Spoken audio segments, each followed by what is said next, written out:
If he can't fly a drone straight, I don't know what his problem is. I'm sorry he hit a You tree. would not, No, whenever you would not be responsible for the. I mean, even if he took us to court, which he won't do, but if he did, it's not our responsibility that his equipment got damaged. If he doesn't have insurance on it, his fucking fault. Wait, okay, so none of us were involved in flying the drone or operating the drone. The drone. No, remember we were trying to get some info on what was going on in the park. Yeah, I'm trying to.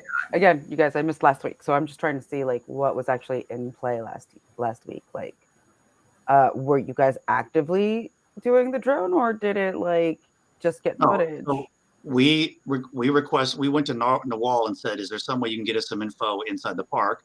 So she hired this drone operator to fly his drone over to see what he could find. And when the drone was flying over the park, it encountered some sort of difficulty and was destroyed. And the owner has the drone. I don't know. We have the footage from it. All right. Now, why is Victoria mad at having to clean up after one of you guys' messes? What is this mess? What are we talking about, mess? Because it doesn't seem like she's as open. I don't know. Maybe it was the wrong setting, but she took me into a back room of the club, so I thought that was a good place to talk. And I talked about Charles, and she had to kill someone in the room with us. What? You went to Victoria's club. I went to Victoria to see if we could find information on Gangrel. You went into the cam. Yes. Into a public cam area and spoke about Victoria's involvement with Charles and us.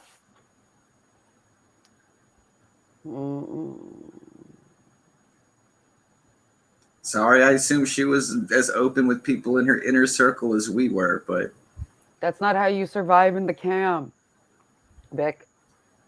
Okay. How none of us ever survived in the cam.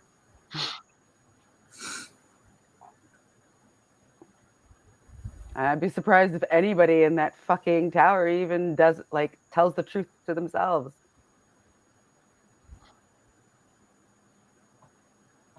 Fuck. All right, shit. No one that explains a lot of the yelling and the breaking of technology and the smashing. You guys got it. Vic, I love you, but your spy skills and the diplomacy is making it hot. We know that's not my specialty. I was just on a time crunch, and everyone else went to New York. So I what's going on here? I appreciate the effort. Jesus, hi, sorry guys. But zero points. 0 points. Absolutely 0 points. Ruby looks at you, Alice, and mutters, "I wanted to go to New York." I'm not sure we're going back to New York for a while. What happened in New York? We might have had a run-in with the sheriff. The cam sheriff? Yeah, he introduced himself to us. That's it. And he said that whenever we go there, we should present ourselves properly. I don't know what the fuck that means, and I don't care either. We went there to find a friend of Al's, and we found the friend and brought her back, and she's now she's in my old apartment. One of Al's friends. To which Ruby looks at you, Al, and says, "What the fuck?" Do I report to you? She says, "This is why I want to be included." We went and what difference would that have made? Our goal was to help someone. Does it matter who it was? Kind of like how we helped you? How we all help each other? Now you want to get jealous?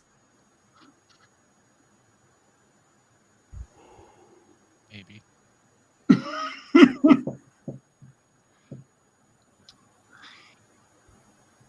Ruby looks at you, Michael, and says, "We're having a spat." We are. Says, "I want to be included. If I'm part of you guys, and I need to carry my own weight. And if I'm important enough that apparently these weirdos in the Northeast are trying to court me and telling me how special I am, then I need to be doing what I can for us."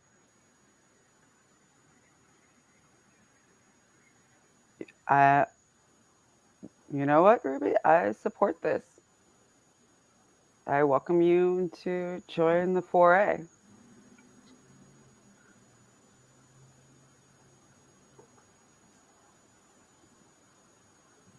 Well, this is all going on since this is the first that me and Al have heard of what Vic did, or at least that I've heard, because I dropped him off and then went and slept somewhere. Right? This is the first I've heard of what happened with Vic.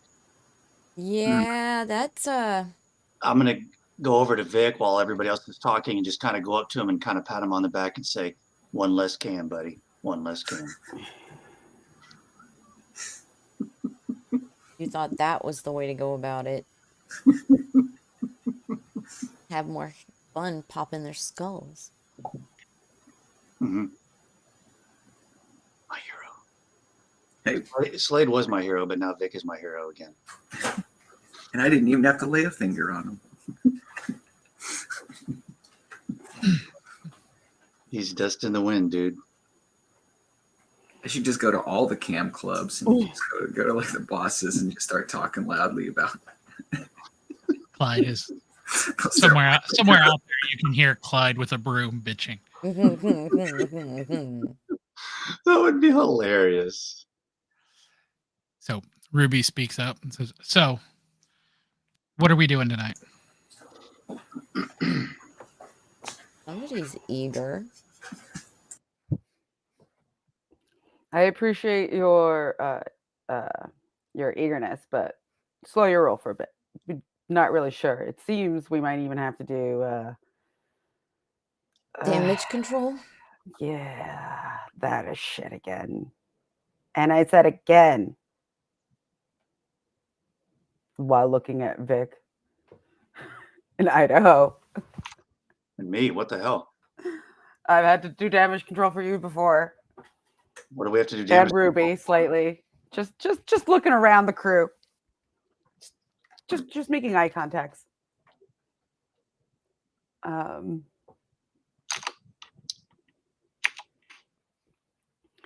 So okay, we have footage that. Oh, and this is kind of sorry to interrupt. This is kind of an out of game, kind of a more meta discussion. So originally the time frame that was imposed upon you by Abraham was for 3 nights. We discussed this last session. That last session was the first of the 3 nights. So tonight is the second of the 3 nights. So just in case that popped up in your head and you were like, "Shit, it's last night to get shit done." The original night you guys talked did not count. That was All right. giving you 3 additional nights. Thank you. I text Noel, be like, tell the guy if he wants his money, he has to come see me.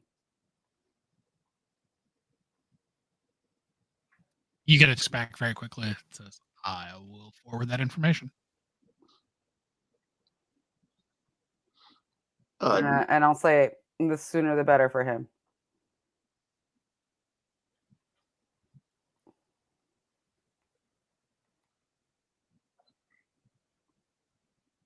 Noel also contacted me when I was on my way over here and told me that there were some supplies being delivered to the gangrel in the park, and that would be an opportunity for us to talk to them if we wanted to go over there when that was happening. Do you know what the time is that drop's going to happen? I assume she gave me the details, Michael. Yes. Knox, sorry. I assume Sure, she gave me the details. Yeah, okay. I will share that information with everybody.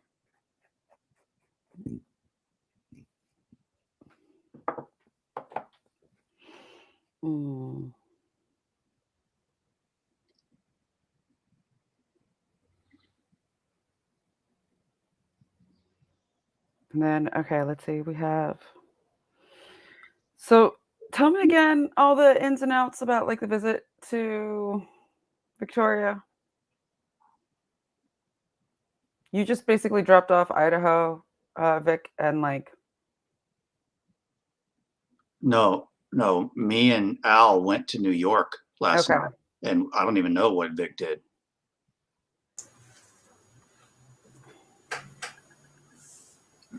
That was, yeah, I just went over to Victoria's and like I said, then she killed the dude, and then she told me I had to dispose of the body, and then said she did not have contact information for the gangrel that I was looking for, and that last she heard she was in Phoenix.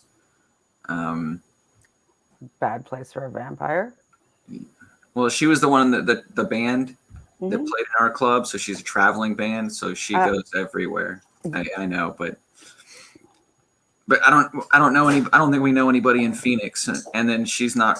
I don't know that she would necessarily have an inside to the gangrels or the werewolves here in the park either. So that was kind of a long shot. Okay, so on a long shot, you went over to Victoria's in Cam territory, asked her about the gangrel, and then at the end asked her about Charles.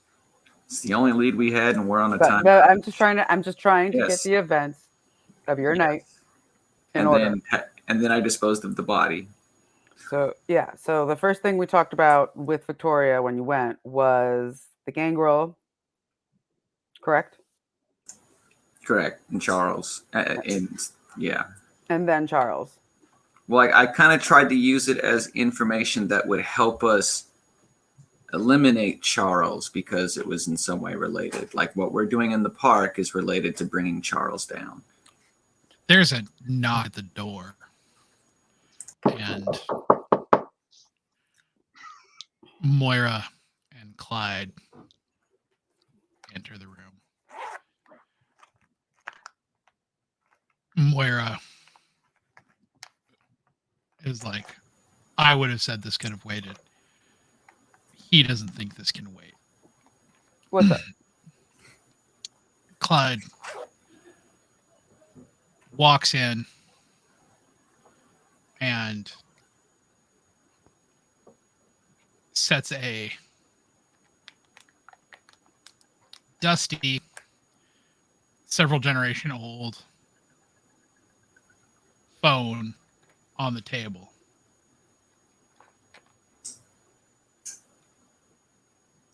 And says,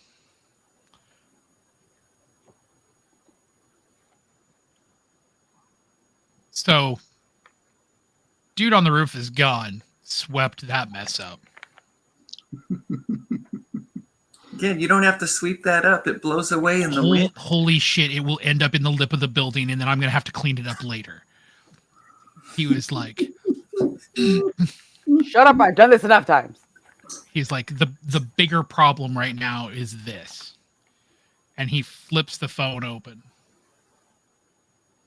And he says, this phone is not only survived the fire, he says, but it's been on all night long. Awesome. Magic phone? Like on a call? No, but it's been on with the internet on it and GPS. Okay. We got to get rid of this now. Now. You gotta take the phone somewhere else. No, do me a favor, throw it in a plastic bag and find a raccoon to strap it to. Moira turns to you, Idaho, and says, you still friends with that Nos lassie? Mm-hmm. Says, you need to get a favor. We need to get the geodata cleansed off of this number and SIM card. Because according to this phone's been sitting on the roof of our club. I have points in tech. 24 hours. So Alice, if you could actually take a crack at this, how many points in tech? Don't know. 17. right? 2. You do have 2. Rouse the blood. Rouse the blood. 666. Yeah. What So would if that you be? want to attempt to do something with this, that will be your intelligence and your technology. Hmm? So you're looking at 3, 2, 5. Your hunger of 2, so 3 and 2.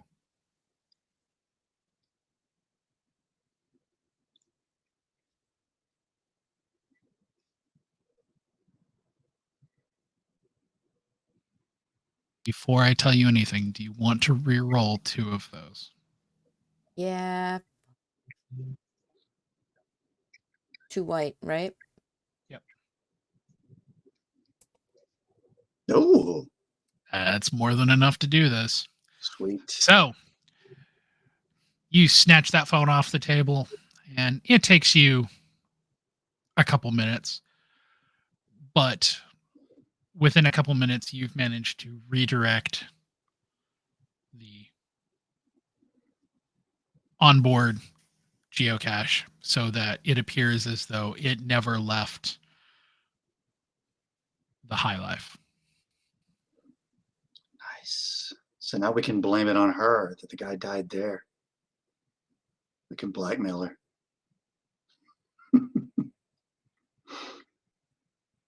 It'd be fun.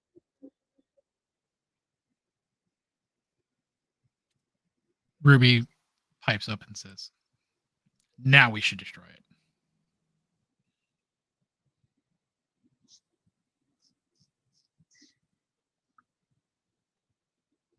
Duh.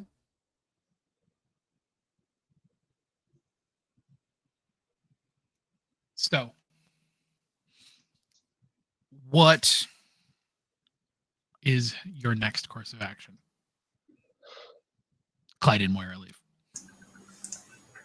So we're taking care of the phone. We dealt with Ruby's little tantrum. When is the meet for the supply run? For the supplies in the park. Yeah. So they are started fairly early. In fact, they've already started at this point. So that's probably our first priority. It goes for the information that Noel's provided you basically says that it's going for a little while.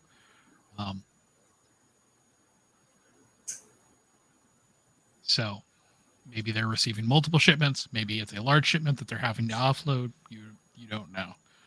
But the time period there seems to be fairly large. Well, if we're going to try the diplomatic approach, I guess now's the time, huh?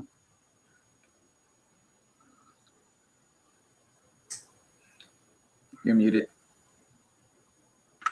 What is generally a thing that Gangrel really like?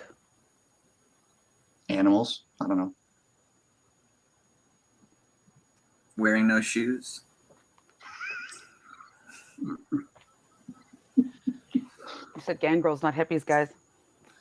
They're the So- They've tried getting in the club wearing no shoes. Oh, are you asking this out of game? I thought you were asking it as my. Oh, sorry. Yeah.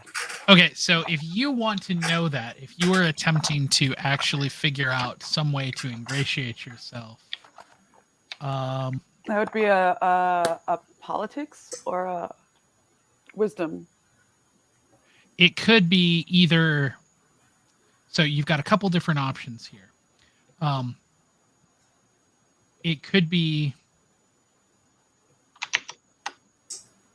intelligence and etiquette, since you were attempting to figure out some way to kind of ingratiate yourself into the situation.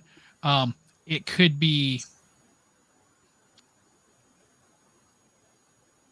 you could consider it to be intelligence and insight. You're attempting to puzzle out Yeah, let's do insight. something that they might want. But it could also be wits and politics, as you were attempting to figure out the most diplomatic way to approach them. Okay, intelligence is 3. It's still, yeah, no, insight. We're gonna go with intelligence and insight just because that's a better roll. Okay, 5 and 1. Okay. Oh yes, I remember now. No, guys. Okay, really not liking these new updates. Don't do this again. Fucking Christ. You said 5 and 1? Yes.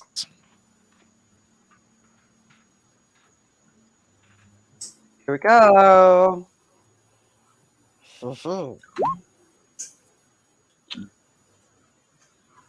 Okay. Before we go any further, do you want to spend a willpower and reroll 3? Yes. 3 white. Yes.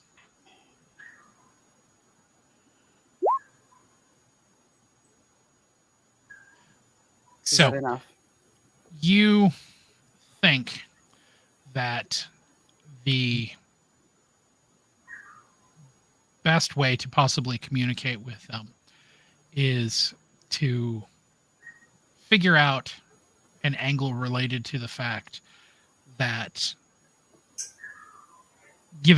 so I'm going to back up a little bit. Okay. Last session, Idaho, if you remember, you ended up having a discussion with Nawal where she sent you a text list of kind of the rules about the gangrel and how they operate. Combine that with the fact, with the bit of information that Vic would have gotten from Victoria, that even though the gangrel are supposed to be neutral, the wolves are not. So As in the wolves might actually have ties to, or not actually participating in the treaty.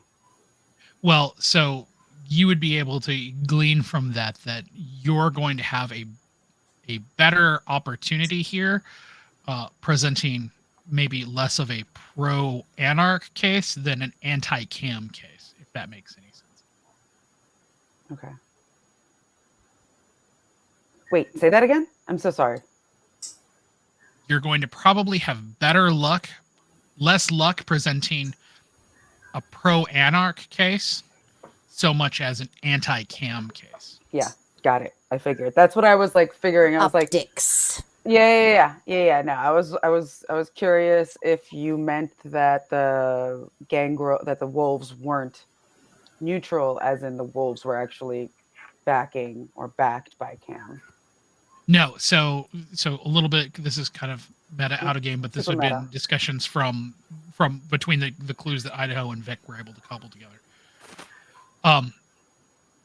Victoria came straight out and told Vic that even though the gangrels are supposed to be, and she leaned very heavily on that supposed to be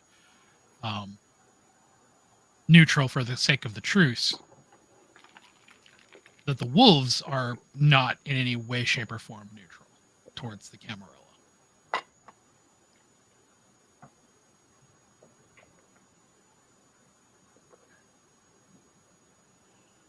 So, in trying to ingratiate myself with this, it would be better just to be like anti-Cam than pro-anarch. The other thing, kind of, and this is a little bit more meta out of character, but Because I'm very confused as like the connection or the interties between the wolves and the gangrel. so the other part about this, and I'll throw you this kind of bone just to remind you of it. Keep in mind that the person who you are attempting to procure this experiment for is not a member of the Camarilla and is currently being held prisoner by the Cam. Mm-hmm. Probably for good reason, but Didn't say he wasn't been there for a good reason. We're all about anarchy here. We don't care. But I was going to say, but if you're trying to manipulate optics here,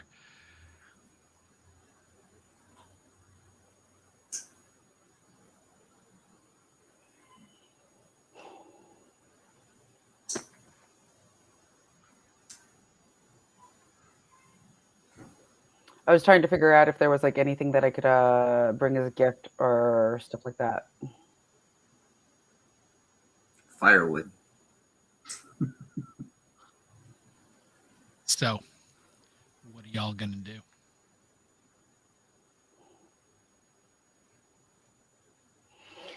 I am so confused, you guys. I'm so sorry. Well, let's just get in the car and go over to the delivery place and talk to the gangrel. I mean, we're between a rock and a hard place no matter what. Yeah. So, before you go, are there any things that you want to do real quickly? Idaho, are you taking Brutus with you? Yeah. Okay. I will feed him, though. I'm assuming that feeding him is going to be one of my priorities when I wake up, since I'm not there to feed him during the day when I'm sleeping. I was gonna say that's a little bit to me like counting bullets. Like, Yeah, that's fine. I'm not gonna. Yeah, I got you. Be like, did you walk him? Have you made sure that he didn't shit in the lobby? Did you pick up the shit? Oh, I did. And I threw it at the ivory tower. Did you wash your hands after? Hell no. I know I'm gonna head back over and check on Martha. Marla. I can't even. So, are you okay? So, real quick question: when you are heading back down to check on Marla before you leave, are you going to do that by yourself, or are you going to turn to Ruby and be like, "I need to go take care of something," or are you going to let her come with you? Actually, I was going to suggest that if she's so interested in helping tonight, that be something she discuss with Michael while I run this errand. Okay, so we will kind of split that. Mm-hmm. So you're heading downstairs to the apartment formerly occupied by Kai. When you get in there, so one, the apartment smells heavily of pot.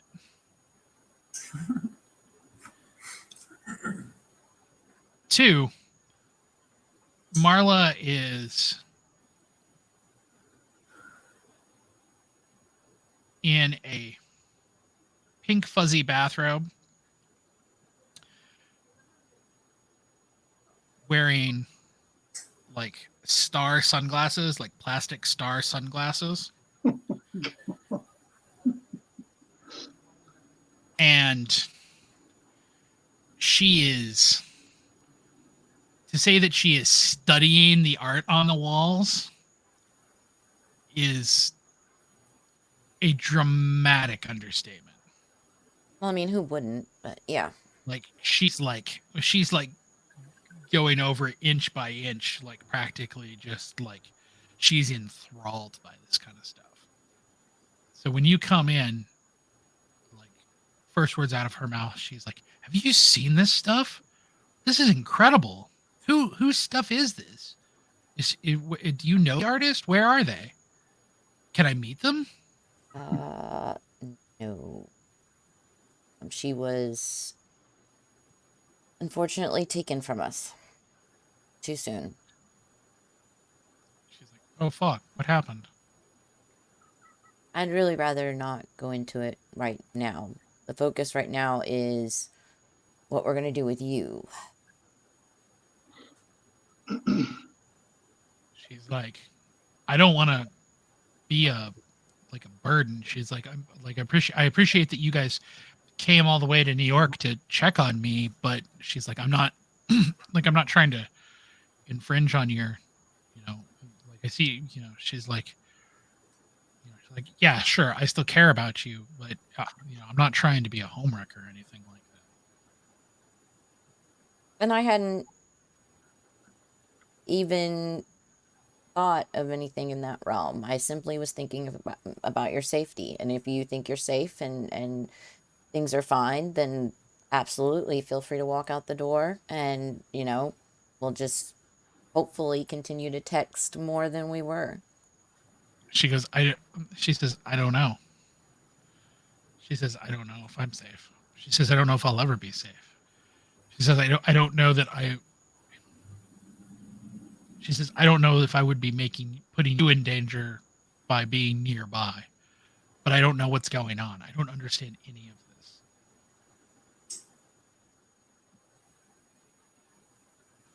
of this. Remind me again just how much She doesn't. she has no clue. Nope. About any of us. Nope. Okay. I think it's best to keep it that way. I think if I can,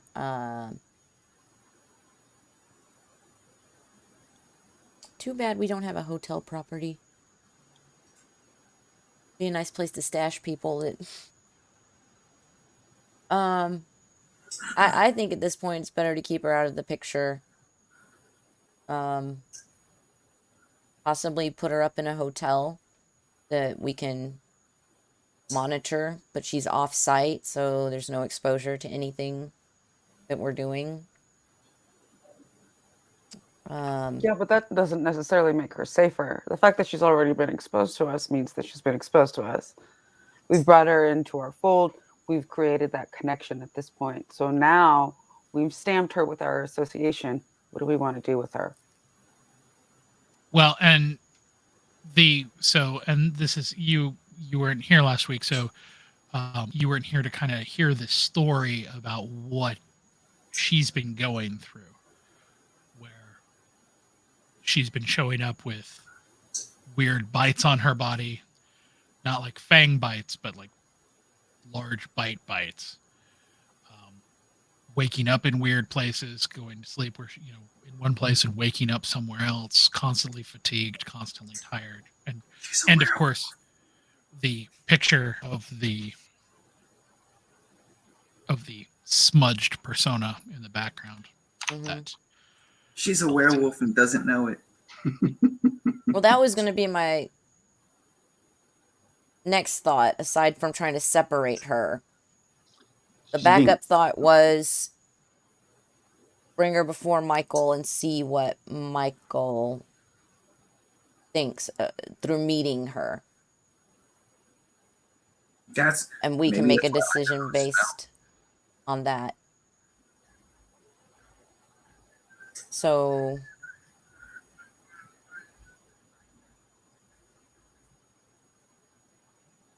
yeah, I go ahead and look over to her and like, how quickly could you get dressed? She gestures to her pink fuzzy robe and says, "I'm dressed." No, not to meet Michael, dear. No. Michael appreciates a certain decorum, even if it's not his style. She grabs her duffel bag and starts unloading it. This is not even what you would call hobo chic. Like this is laundry that hasn't been done in a very long time. Things are not clean. This is the laundry of somebody who's No. This won't do. No. Come here. Not just on the road, but on the run. Come here. We'll go to my closet. I imagine we're similar sizes. She's taller than you. A little bit, a little thinner than you are. Okay. So a little more slight. So things would probably fit a little awkwardly on her. I go to my closet. Now there's if she's slight and taller, then anything stretchy, leggings, skirts, whatever is going to work the same. I was going to mention that I would imagine Alice would have plenty of black dresses, one of which is probably floor length. So could fit somewhat appropriately. And a couple, black flats. She changes clothes. When she's doing this, Alice, when she doesn't have any modesty about changing in front of you. Not surprised. But when you're doing this, it is hard not to see the woman that you once loved. That it's hard not to see life before any of this happened.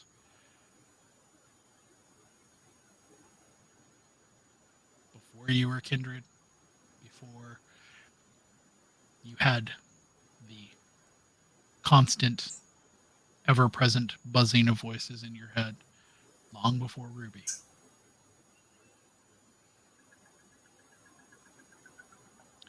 When she gets dressed, she turns and kind of casually discards her plastic star sunglasses. She goes, better? Appropriate, yes. And at that point, I She could keep the glasses. certainly doesn't go with the chic dress, but okay. I mean, I didn't tell her to take them off. I mean, she did, but anyway. So I imagine at that point we would make our way up to Michael. Okay. All full well expecting bullshit from Ruby. We're going to come back to that. Mm-hmm. So, Idaho, what are you doing during this point? I mean, I was going to head down to the car, but if everybody's still kind of lingering in the meeting, I'm just going to go down to the alley, see if I see anything while I wait for everybody to make up their mind what they're doing. So when you get down to the alley, one, there is a decent line of people that are out front of the club that are getting ready. But the other part about it is that once you kind of cross into the alley,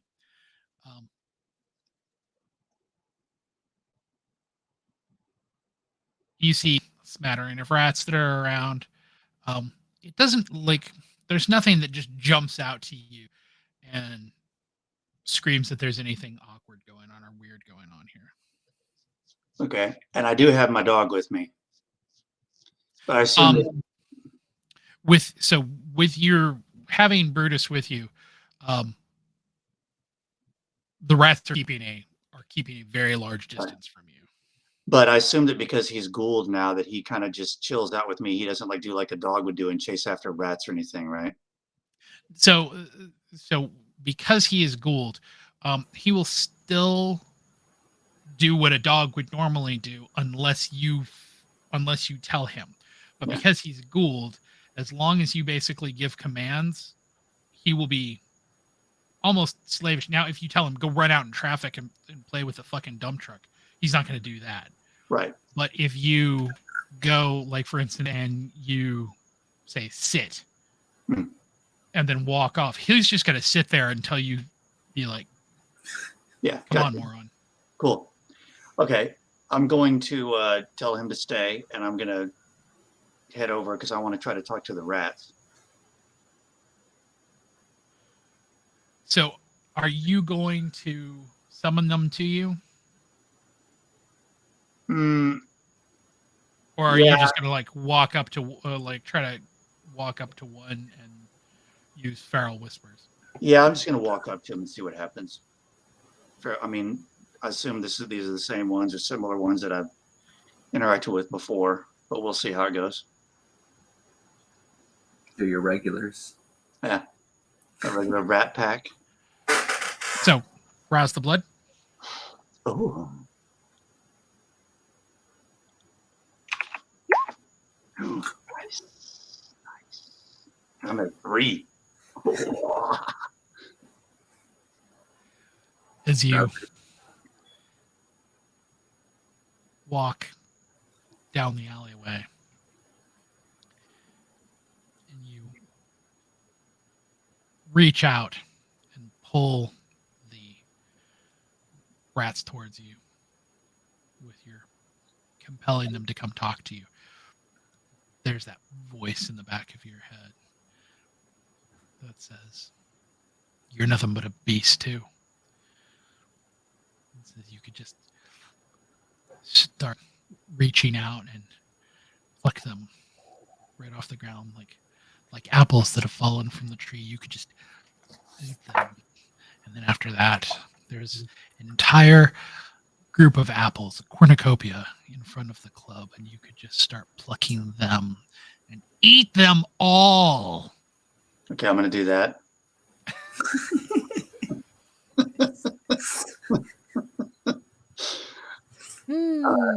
Yeah. Oh yeah, I agree with you, Beast. We'll get to that eventually, but first I got to talk to my buddy Rat. So I'm just gonna basically say, you know, have you seen? Has the big rat been back around? Have you seen the big rat? The rats kind of come together and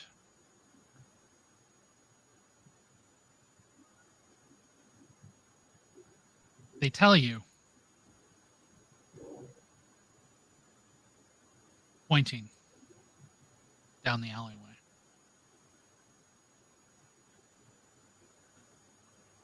Different rat. Much smaller.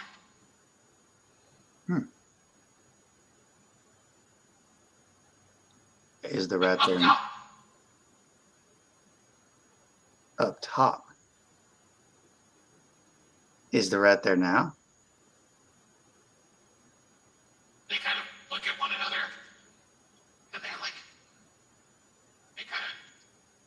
it's weird to watch like a bunch of rats shrug. Okay. Okay. All right. Thank you, rats. Give a little pat, pat, pat, and send them on their way. When you turn and walk down the alley, you can't help but notice that Brutus is kind of looking at you like,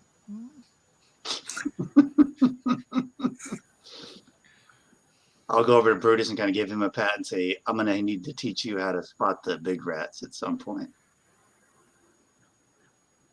so, Vic, what are you doing? I guess I'm getting weaponed up. So I got Stubby, and then I'm bringing the buckshot and the slug shells that I said I was going to pack at the end of last session. All right. What do you tell Romano? Do you just tell him that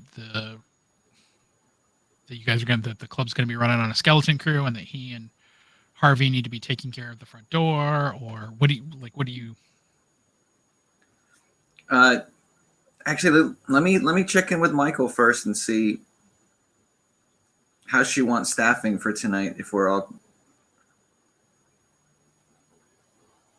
is it just, how big? You said there was a lot of people outside the club. There's a line. There's not a huge line, but there is a bit of a line. But it's manageable. Okay. Then yeah, I guess we could do skeleton crew for tonight. Right. Which leads us back to you, Mr. Starwell. Before you go, what are you going to?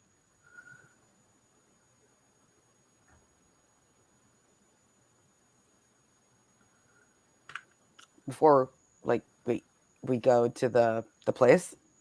Before you head to Fairmont. Yes. Wasn't Michael gonna have a conversation with Ruby? Yep. So. And I was still trying to figure out a possible gift. So Alice and Vic and Idaho depart, leaving you there with Ruby.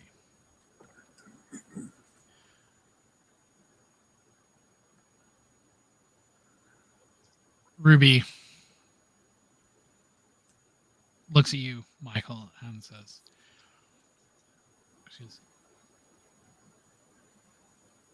I can't hide forever. And she says, Slade's been really cool to talk to. It's been really nice to have another thin blood. Somebody who's like me to talk to. She says, but, some of the others that are coming around,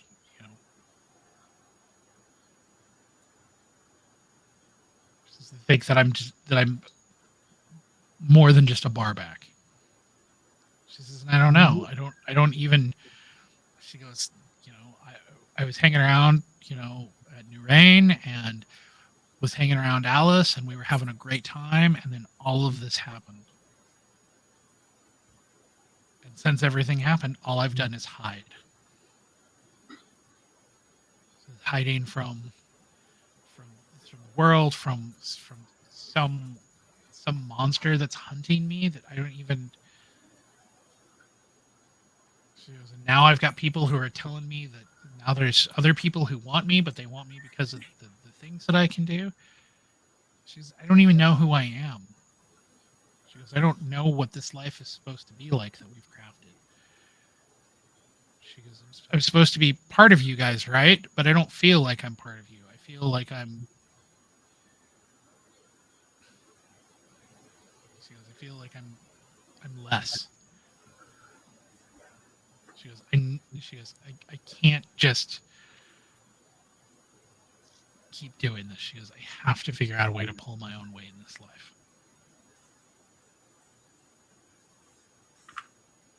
At this, I put my hand on her shoulder, and I say, "It is wonderful to finally see you embracing your new embraced life.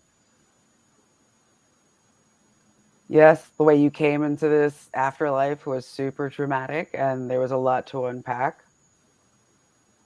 But you're not going to know what gifts you've gotten at this point in your after your first death unless you try it on, have some fun with it. Could be dead, could be worse. There could be nothing." She says, should I go be among the other Thin Bloods for a while? Should I try to be among them and try to figure out what is so special about me? I mean, you're welcome to have friends.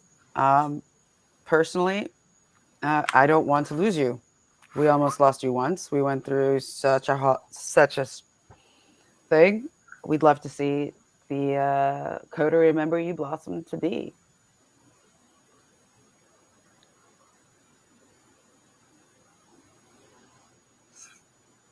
She says, then I want to be included. Well then,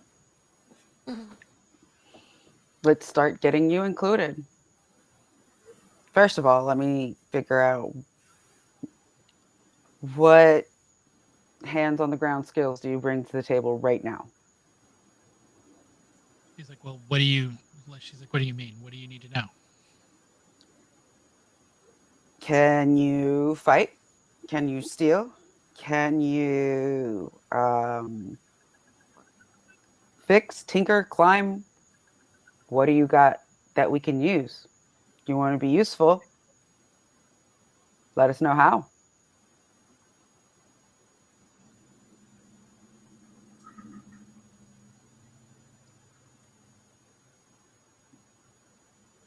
I don't know how this is going to show up, but you guys should now have a new character sheet that you have access to that you can see. Maybe. Oh, there she is. I see a bio Like, info, but no, Yep. no like stats. But, Yep. Oh, so you guys Cute little can't picture. so you guys can't see the character sheet. Right. No. Sí. Dios. And 1 second, guys. I'm so sorry. No worries. I mean, if she's got like 2 points in driving, she's better than everybody else. She does in fact have 2 points in driving. She's our new driver. Yeah, we don't even need to know anything else. We'll keep her. She's down. She's there. She's there. Here, let me Keep the car running. So This will be real quick. out of character, I know you said that the three of us took off, but I thought where we left off with me is I was about to bring Marla down to meet Michael. Yeah. That was the reason for So- getting dressed. Well, right, no. So all of these happened concurrently. So the discussion between Idaho going out to the alley, Vic getting his guns together and talking to Romano, Michael and Ruby talking, and then you talking to Marla. So that all happened kind of at the same time. So timeline wise, even though it happened one after the other, yeah, now you are bringing Marla to see Michael. And I wanted to mention, I will send a group text, and say I'm back out at the alley, and looks like we've had another visitor. They might still be here. I'm not sure.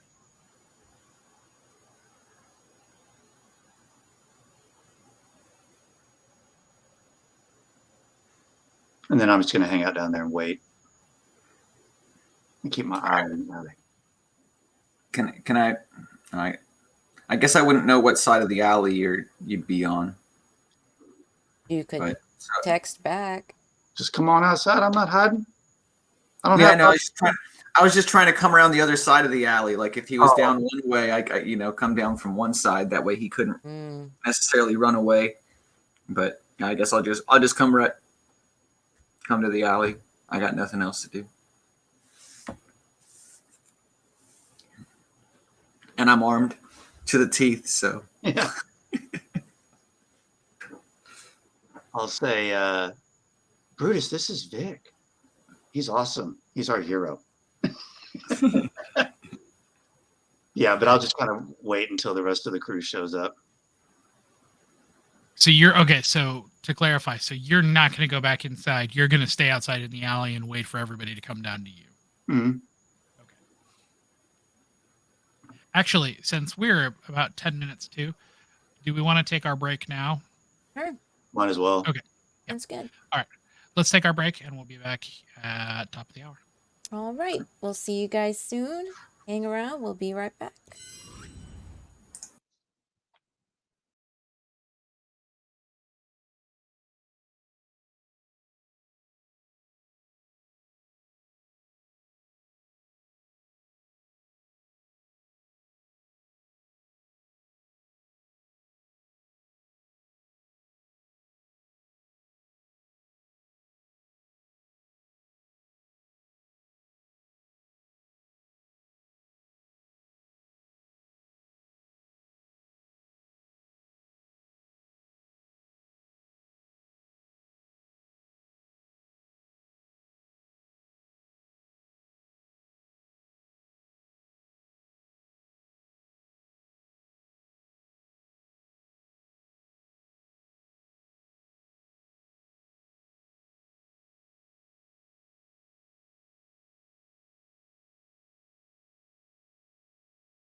We're live.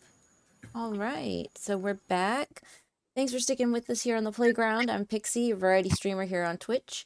Tonight's our Vampire the Masquerade live action role playing session. I'm joined by Nox, our storyteller, Skot, who plays Idaho, Zack, who plays Victor, Martha, who plays Michael, and I'm your Alice. And we'll get back to it. So, when we left off, Idaho was sitting in an alleyway waiting for the rest of the coterie to show up. Vic was getting the guns together, as it were. Michael was in a conversation with Ruby. And Alice was on her way back with Marla. So, when you re-enter the room with Alice, or with Marla,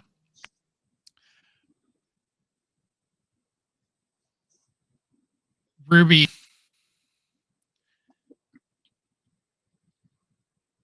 kind of rolls her eyes a little bit, but she doesn't say anything. I'd like to introduce everybody to Marla. Marla, this is Michael, Vic, Idaho, and Ruby. Oh no, Idaho's not there. Sorry. Neither is Vic. Oh, that's right. neither You is took Vic. off. I apologize.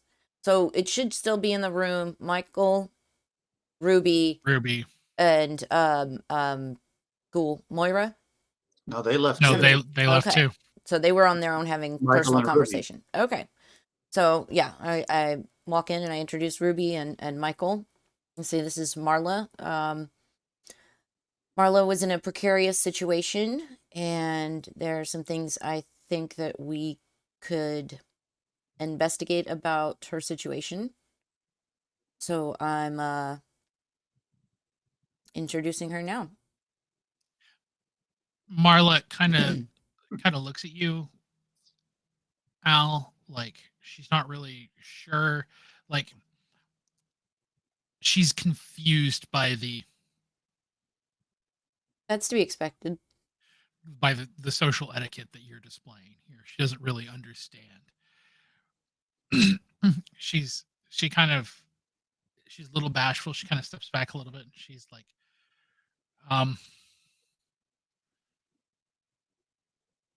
she goes, I'm thanks for it to everybody, I guess. I don't really. She's like, life's just been so weird lately. I don't. She's like, I don't really know what.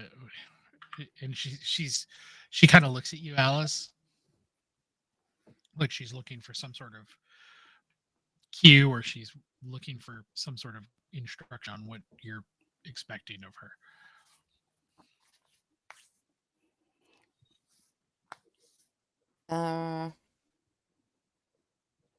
I'm kind of looking to Michael at this point. Like I feel like I've done my point. I'm I'm kind of I'm gonna be like, Marla, it's nice to meet you.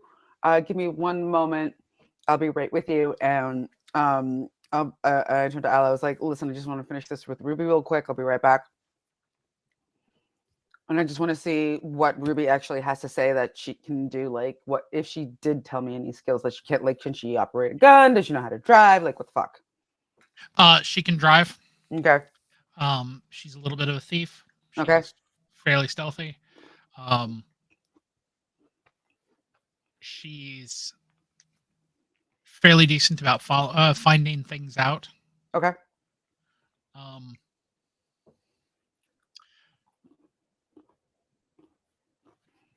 She also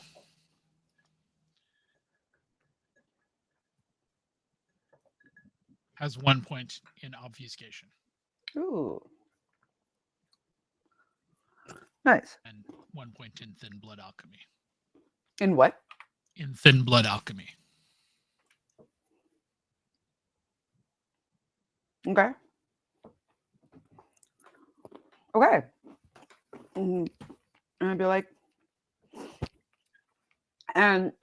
like, well, definitely sorry we've been as we go over this, I'll be like, I apologize deeply for misusing you so much for so long. I didn't realize you wanted to be you wanted to be further involved. We were wondering if you were going to like call the quits for so long, but now that you're here and you've got all of this to like lend a hand to, you've got your wish, my darling. She smiles. She looks at you, Al, and at Marla, and she goes, I think I'm going to head down and join Idaho in the alley while he talks to rats. At this point, I do say, I'm like, don't ever let history upset what is right now. It will never undo what it is. You have nothing to worry about. She nods and leaves. At which point Marla is like talking to rats. We have our own little inside jokes and everything. Oh, Please. I'm so sorry to hear that you've had such a horrible time of it lately. I'm all ears. Please let me know, what have you been going through? Marla looks at you, Al, and she recounts the story of what happened, what's been going on. So, short form, condensed version. Cliff notes for all of us old enough to remember what those are. She has been having bites. They don't look like vampire fangs. They look like bites on her body. Sometimes she wakes up where she goes to sleep. Sometimes she wakes up in different places. Sometimes she wakes up, she feels just like she's a little hungover. Sometimes she's so exhausted and fatigued that she can barely like move. She recounts to you a particular incident during which she drove to Harrisburg and she didn't have any money for a hotel or anything like that. So she just locked herself in her car and went to sleep. And when she woke up, she was in a nightie. A what? In a nightie. A nightie. Yeah. Behind a strip club, well away from where she had left her car.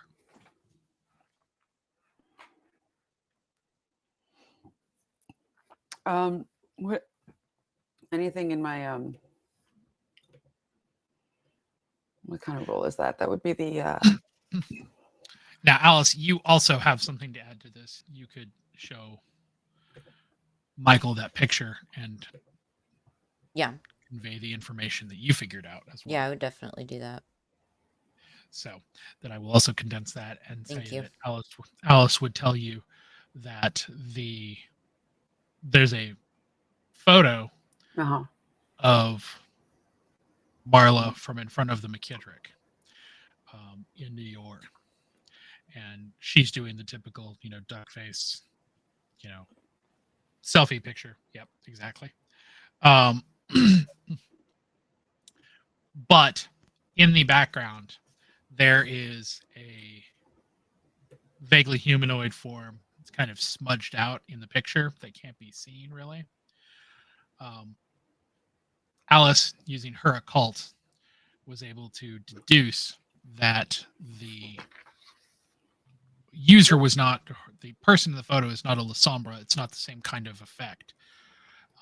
That it is probably a kindred of some sort using the obfuscation power ghost in the machine. And is it like a similar kind of effect as the image from the drone footage? No. The drone footage looks like, so the drone footage, separate story, but basically the drone flies over doing kind of an aerial reconnaissance, but when it tries to move into the actual like forest of Fairmont Park, something comes out of the forest. It looks smallish, silverish, kind of maybe roundish. Could be rock, could be a spear, could be a BB. Yeah. But takes the drone clean out.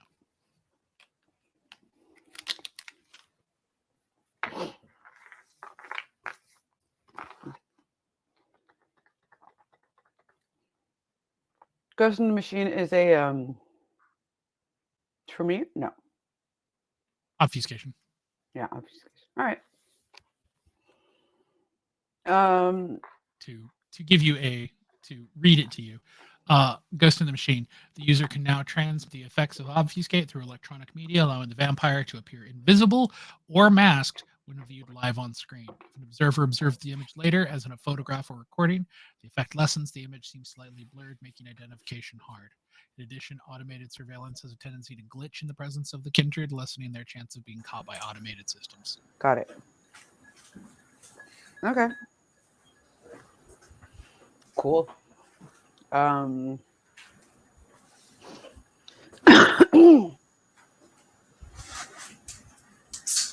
At this point, I look at her, at Marla, and I say, "And how much do you know about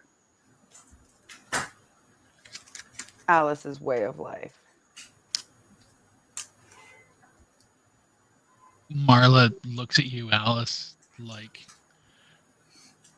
Michael has just asked if you do sword swallowing or tie a cherry stem with your tongue. Like she doesn't understand how this is relevant.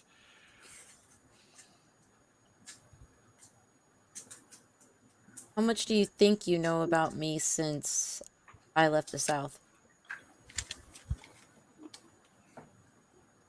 She goes, I have no idea. I don't know what that has anything to do with anything. Is Marla like an ex-girlfriend that hasn't been in the series yet? She's the one that I've always been texting and I could never get a hold of, but she dropped me weird messages here and there. She's a touchstone, isn't she? Yes. Okay. Worth mentioning, and take this as you will.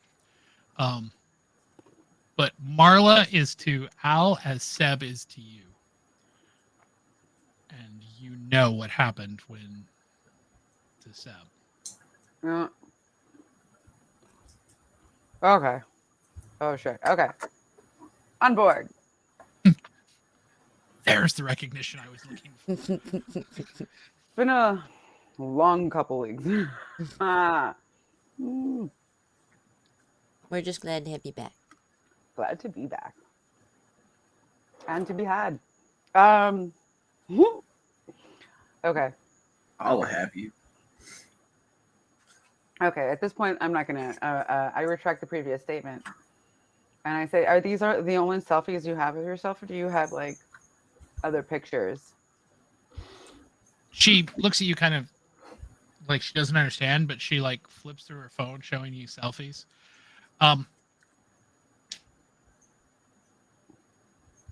It is not all of them. It's not even a majority of them. But Michael, as you and Alice are going through them, you start noticing this same smudge. In that moment, I want to do Sense the Unseen. Like in the area you are right now? Yeah. Okay. See if something followed her down here. So for your Auspex is 3, so 7, 5, and 2.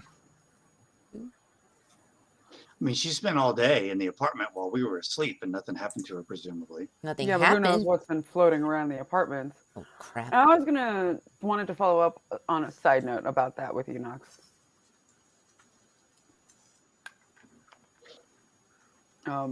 Like, how possible is it to keep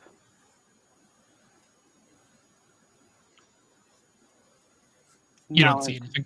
No, damn. Can I do one? Everything looks exactly as it should. I will also do that. Couldn't even re-roll. Damn. No, I'm just indicating that that was enough for a successful roll. Oh, it was. Oh, okay. Oh. Okay, so there is nothing. Okay. Yeah, no, there's nothing different. There's nothing lurking. Awesome. Not even Brittany in the corner. Hmm. Aww. How far back do the pictures go with a blur that we can see? What's like the earliest one that we have that blur in? Mm.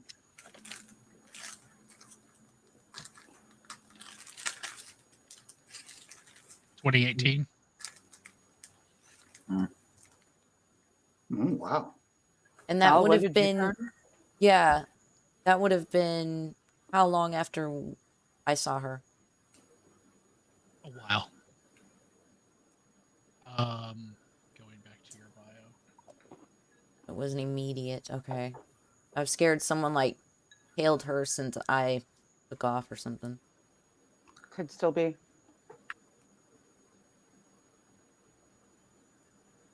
Yeah, no, like she is from pre-2000 for you.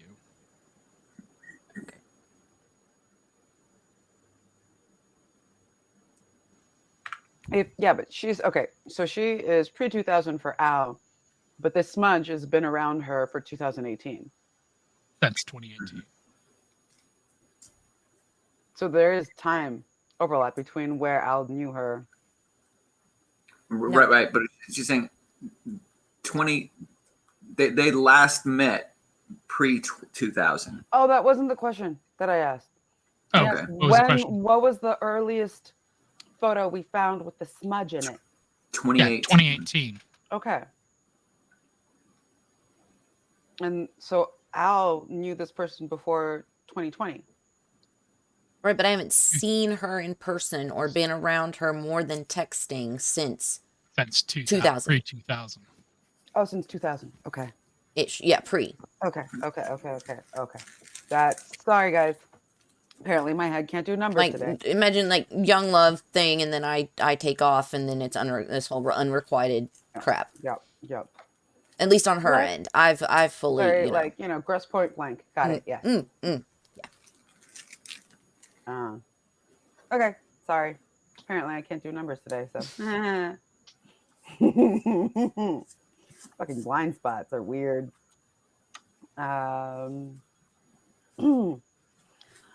So I'm gonna ask her. I was like, "What can you tell me about this picture?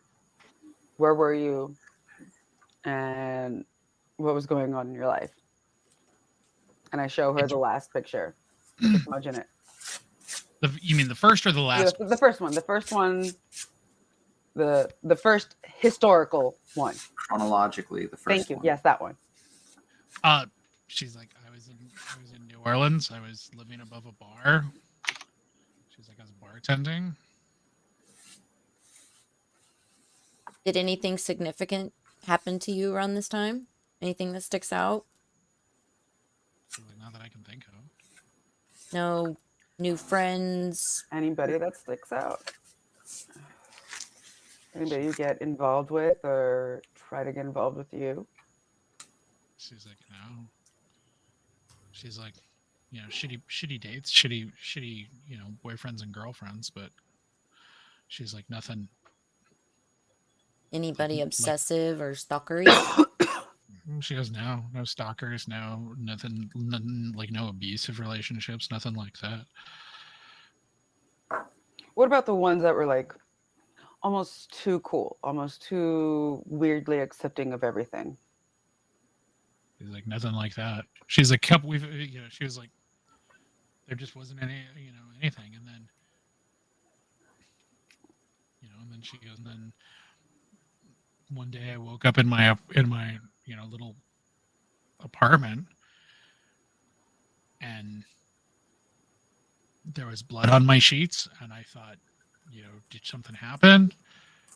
And I ran into the bathroom, and the blood was not from, it was from a bite, like a weird bite, like on my neck, like just below my neck, like on my shoulder. And she kind of gestures. She goes, I didn't do, like, she's like, I would have remembered a dog attack. It's not like a gator bit me or something like that I recall. But it looked like an animal bite, not like a person bite. Right. No, I don't. She goes, I don't know what happened. But like when you looked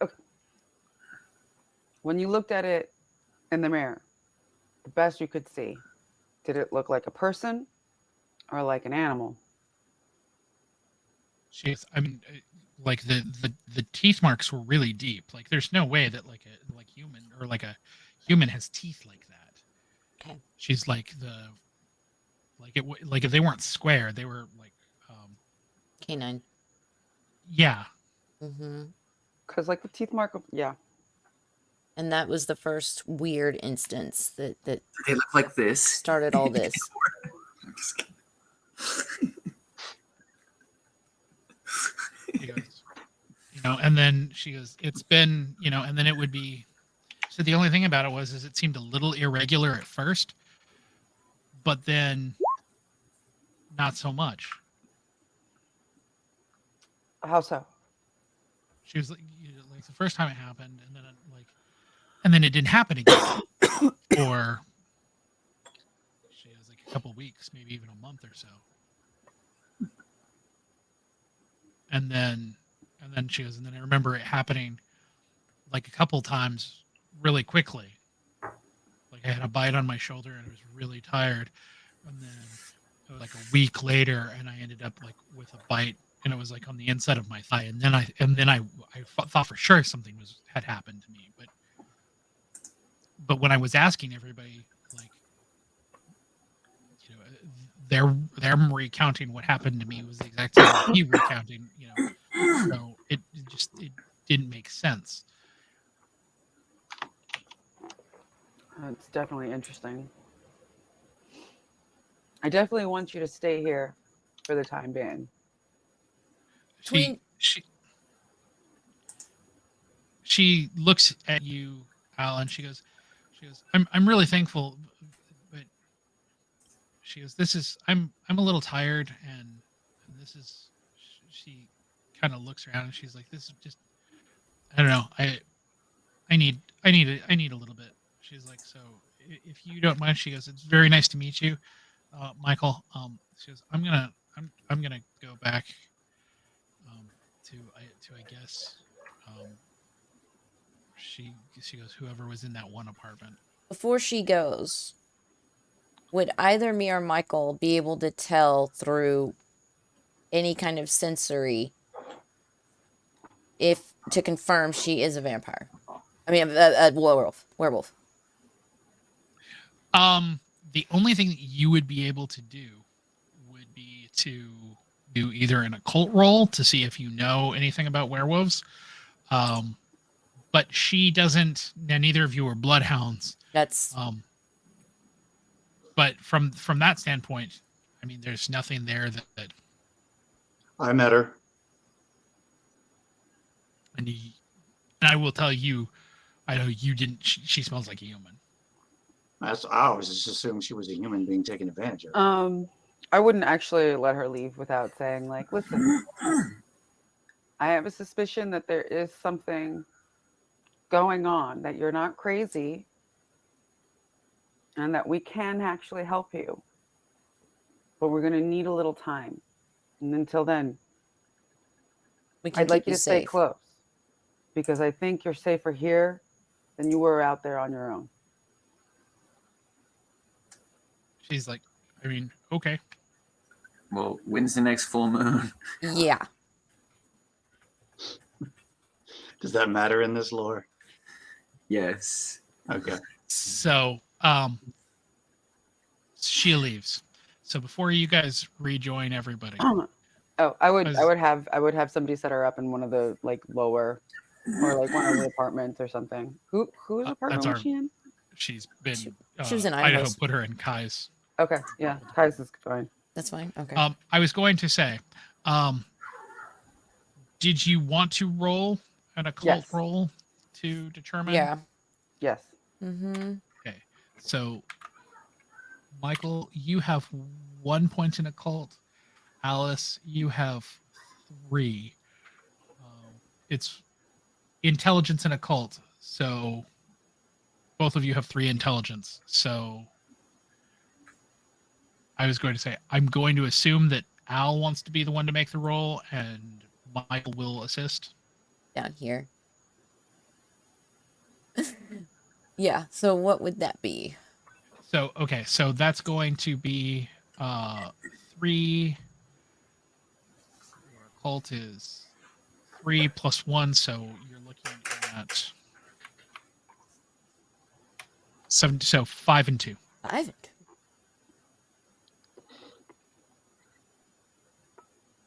Mhm. Okay, so Al, you know that she can't possibly be a werewolf because werewolves aren't. It's not transferred like through lycanth. Werewolves are born. Okay.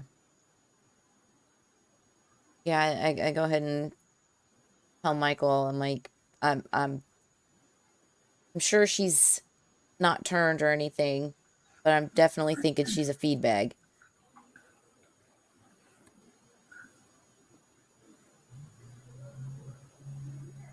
Do werewolves feed like that? I don't know. I didn't think they. I'm not accusing a werewolf. I'm just saying in No, general. She might not be seeing the human form in the bite marks because they're so severe. So she's just like, it's obviously not a person. It's not even like hitting her head. So let me. I know I'm not there, but I was there when we met, and she told us about it. She told us about the bites, but we've never seen them, right? Now, if I'm not mistaken, she did show you the bites Did she? bite at the club or And at the bar. And for vampires, typically it's not even that noticeable, and then we heal them up when we're done anyway. Mm-hmm. Unless Right. there's thin blood Okay. and they can't I was do that because. wait, hold Sorry. on. So you can heal them up if you choose to lick the wound. Yeah, I got you. You don't lick the wound won't heal. It'll be just like any other puncture wound. Okay. Thank you.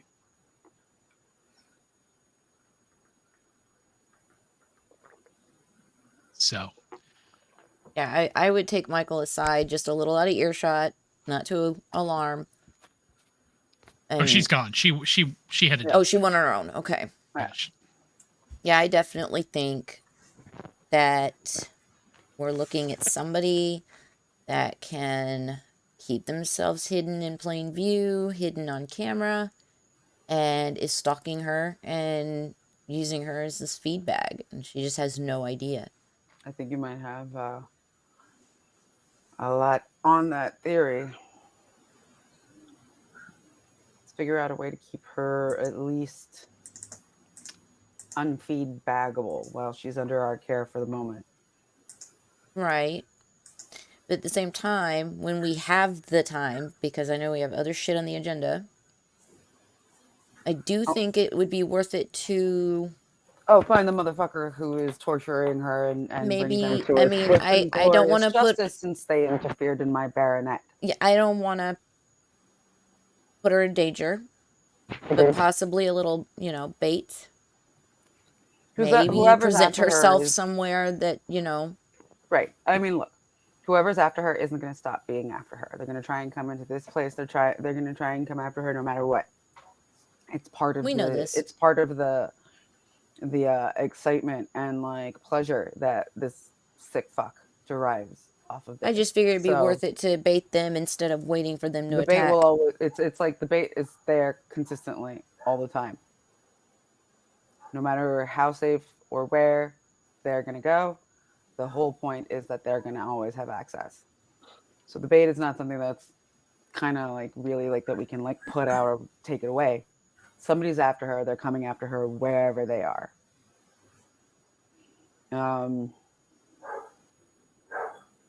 We gonna meet up with the guys? We need to go ahead and handle this pile of shit right now. Mm-hmm. But who do you want to stick her with? Because because she needs to be safe in our realm. You think Moira would be too busy to keep an eye on her? Because on a We'll night find out. like tonight, Lane's going to handle the bar if Ruby's with us. All right, let's go see if Moira can hang out. So Moira doesn't have any problem. Marla is staying, and she's not coming out of Kai's apartment. She's getting happily high there. In the murder apartment. She does know that.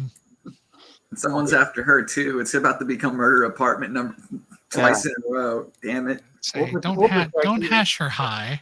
Yeah, we'll protect you and put you in the murder apartment. I mean, we would have fixed all entrances and exits instead. Asshole snuck in behind us when we left one time anyway, wasn't it? Mm-hmm. Well, that was not when you guys left, but when the. And we have cameras in the COVID. apartments, right? In the hallways and the lobby and everything. That's Each how we attack saw- has like boosted security. Got it. Yeah, that's how we saw the guy get in that took out Kai. So, you guys are heading downstairs to meet up with Idaho and Vic and them. So, Idaho, well, you're out there in the alleyway. Ruby comes down and is like, "What's going on?" Well, we've had another visitor, and I'm just hanging out here waiting for someone that can see invisible visitors to come and check to see if they're still here or not.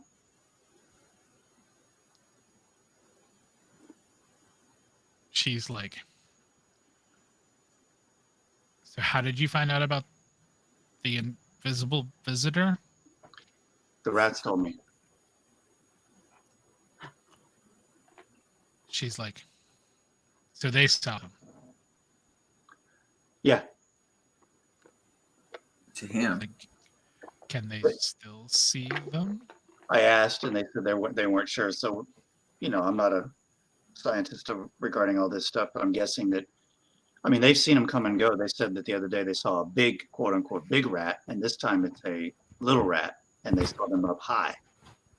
But if it's someone that has obfuscation, I guess they walk over here looking normal, and then they hide. So then the rats don't know if they're still there or not. So since I was just waiting for someone like, Michael or Al to come down here just to check, just to take a look and see if anybody's still hanging out. So this would be about the point when Vic and Michael and Al show up, getting ready to talk to you and then head to Fairmont. To be fair, I think Michael has gotten into a habit of doing sense the unseen every time he walks into the alley because he is growing a little paranoid now that there are actual things. Okay, Well, so I mean, I'll throw in a help on that. Unless I mean, I it have the could be better roll. I don't remember which of us has the better roll on that one. I think this is a new thing that he would have incorporated in his fastidious like just going out through, like keeping everything a thing. Go outside when you're going outside. Make sure you check. so you can both roll if you want. It is wits and aspects. So Michael, for you, that is 3 and 1. Picks, that is 4, 5 and 2.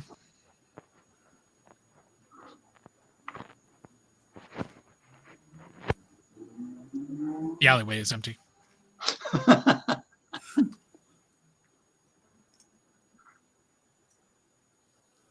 Just a thing. It's like looking at both sides of the street when you cross.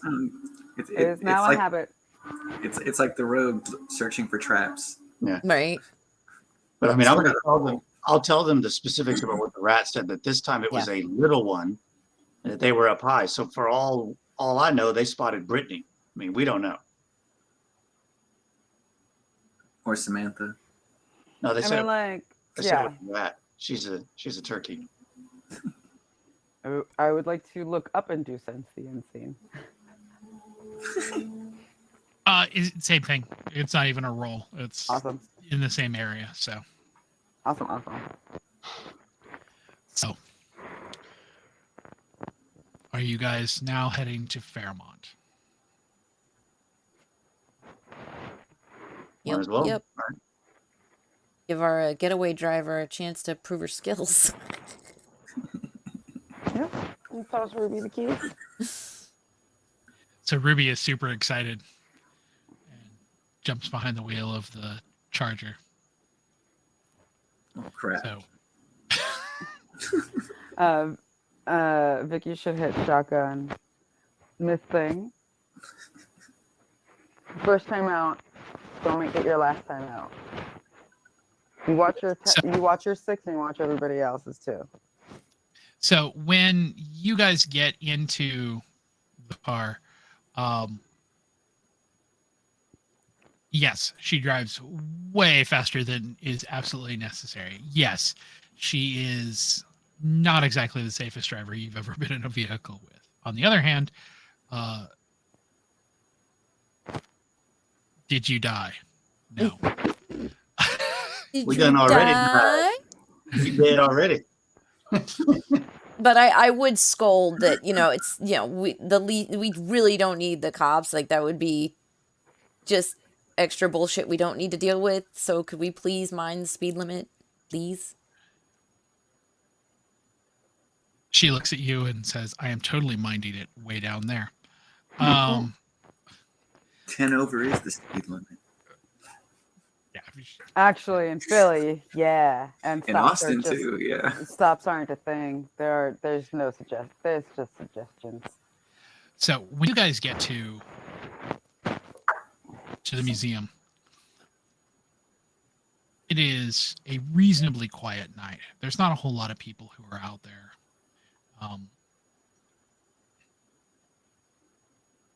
Certainly, it doesn't look like there's anybody who is actually at the museum this evening. So when you walk around the side of the museum, kind of going around it,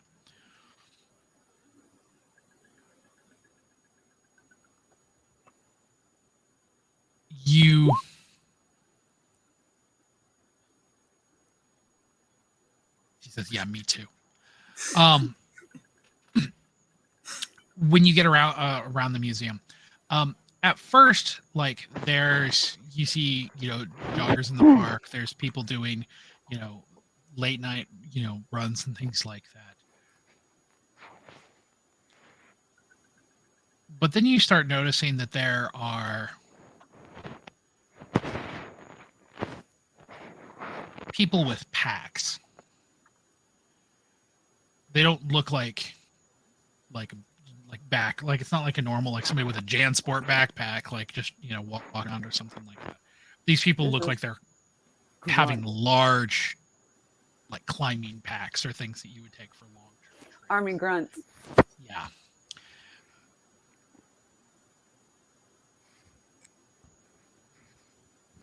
So what do you guys want to do? We can't tell any other details about this person? Well, there's multiple of them. Oh, okay. It's not like there's just one. They're not all together. They're spaced out. And it's not like anybody would notice if anybody saw them, except for the fact that they are carrying these very large packs. Yeah. Somewhat effortless. Generally, quietly and nonchalantly follow them in sneaky ways if we can. So you're gonna try to sneak up on them, or you are? Well, no. Okay, so we see these people just like leaving the parking lot or leaving the path and heading into the forest. Yes. And Noel never got back to me about the dude never got back to me about like his freaking thing. No, the guy didn't get back in touch with you this evening about the drone. You said that they were carrying these large packs somewhat effortlessly. Mm-hmm. Do they smell like they're human? No. Okay, I'm gonna nudge to Michael and say, I think these are the gangrel. Or do they smell like vampires? Yes. Yeah, I think that's them. That's the gangrel right there carrying the stuff. Would it be gangrel or would it be the people who were dropping it off? Well, I mean, they're vampires and they were Oh, yeah, receiving this is supplies. how they're and- taking their supplies in, Yeah. because of course, yes. And Nawal had said that another way you approach these people is you just show up and they find you. Well, here they are. Why don't we go let them find us? Yeah, nonchalantly, not like hiding or anything. We approach them. So when you walk up to one, like the first guy, like you try to walk up to, like he just keeps walking. Like, he doesn't even let you really get close. It isn't until the second guy who is walking up the path that you realize that there's somebody behind you. Vic.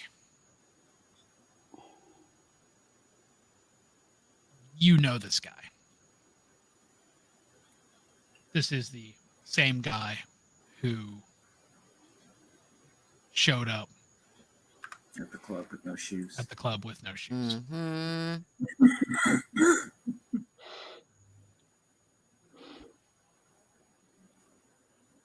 So what are you going to say? What are you going to do? Hey there, buddy. You startled me. What's up? Buddy. Poof, buddy.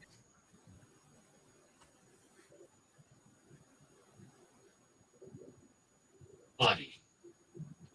Really? This is Buddy. This is the last time that we went looking for help. And you decided that we weren't good enough to help because I don't wear shoes. Got it, Buddy. Bullshit. That's making freaking ketchup out of peanuts.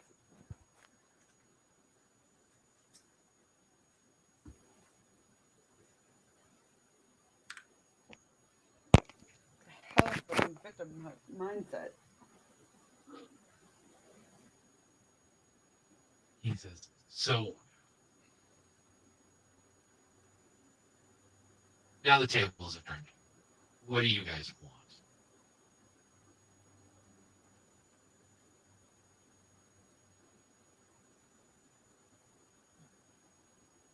Do we have our fearless leader? 1 second, guys. I'm feeling a little nauseated. I'll be right with Ooh. you. Yeah. No, take your time. We want to kill Charles. Well,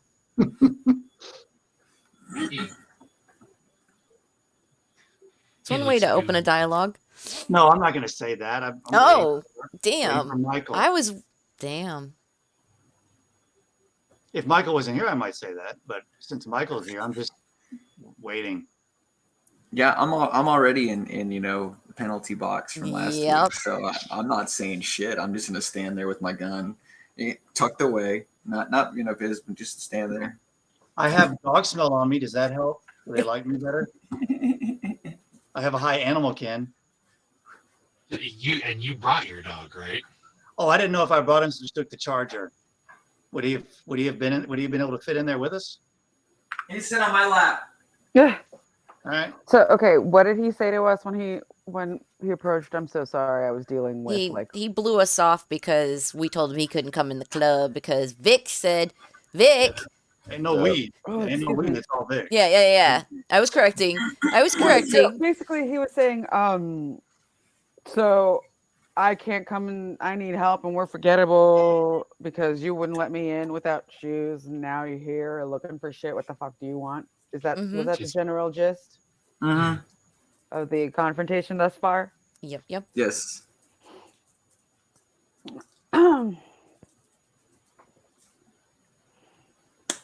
Yeah, my previous statement still holds. What did he say to that shit? What was the statement? Oh, that's quite a victimhood mindset. You're holding on to quite tightly. His victimhood. We're here. We needed help. You decided to blow us off over something fucking bullshit and petty. Victimhood.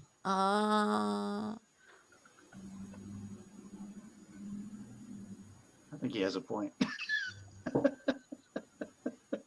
Now, just to clear something up for me, how long after Vic turned him away did we all find out that he turned him away? Did we ever find out? I was gonna say Vic. Well, Vic called it in. He did? To all of us or just to Michael? There is no way this guy was born. You might have been born, like, reborn yesterday, but there's no fucking way you were born yesterday. Shoes and socks have been required for all public service in all areas. If we're holding, if we are operating a kind, friendly establishment, trying to, create whatever illusion we want to create, it is not unseemly or unheard of to require shoes to come into a fucking nightclub where there's piss in the loos.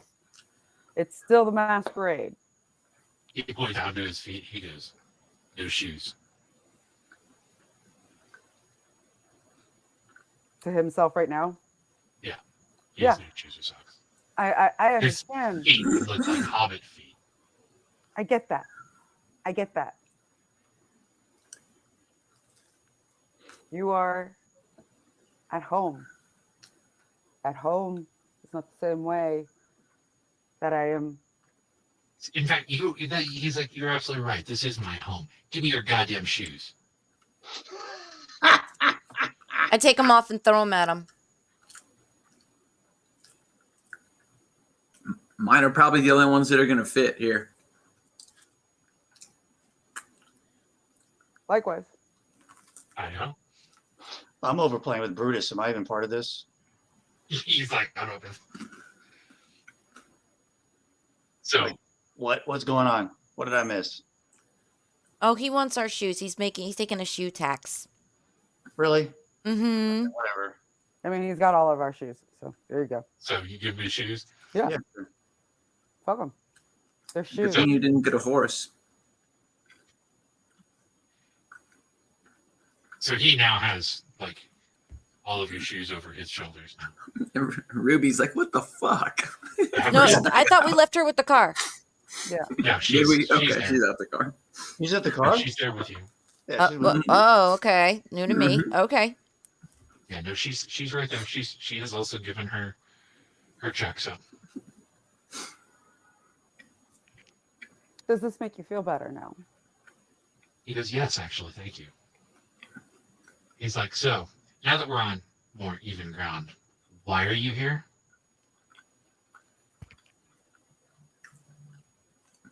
Well, you came to us, so we're coming to you.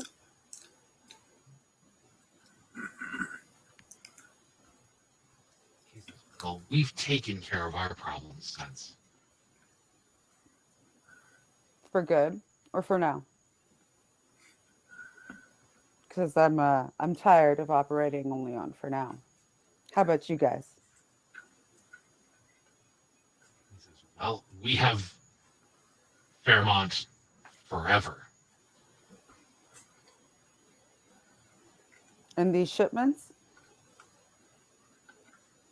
He's like,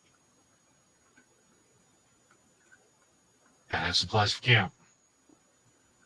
Forever?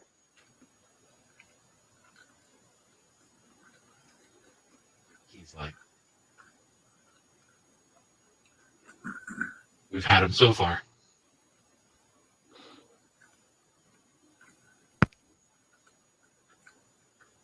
So, why are you here? Time out, Meta. Okay. What was the issue that they were like, they came to ask us for help and then never told us what they needed the help for, right? Right. Right. They were destroyed the 2 times that they've come to you guys. They've both been times have been turned away. Did they, like, there was twice that they came to us? I thought it was only the one time. They came for the last time, the last big party, the reopening, and then they also came there for when Celine was in town for that show, and they were turned away for the same reason. Such petulant children. How the fuck? Ugh. We need something from them. Yeah, but like Michael is looking at like a toddler who he just wants to like literally like take across his knee and like just spank for the petulance and the insufferability and illogicalness of him. So For those who are counting, that is the first letter on Fetish Bingo tonight. That is letter 1. We have our first entry, folks. So are any of the other Gango coming over to see what's up, or are they just leaving us with Shoe Collector? petulant No. fucking child. Right now, it's just this guy. It's just toddler boy. So I lean into Michael and I'm like, look, why don't we just offer a trade? We're Offer here. like what? There's got to be some way Oh, to just no, get them to. I'm gonna turn into this guy. I'm gonna be like, well, you have our shoes, and you still don't seem to be able to have the emotional or verbal maturity to say why you guys needed help or what you needed from us. We're gonna go and see if there's anybody else who can actually put some words together. Enjoy the shoes, and I'm just gonna start following everybody else up towards where they're heading. So when you walk past him,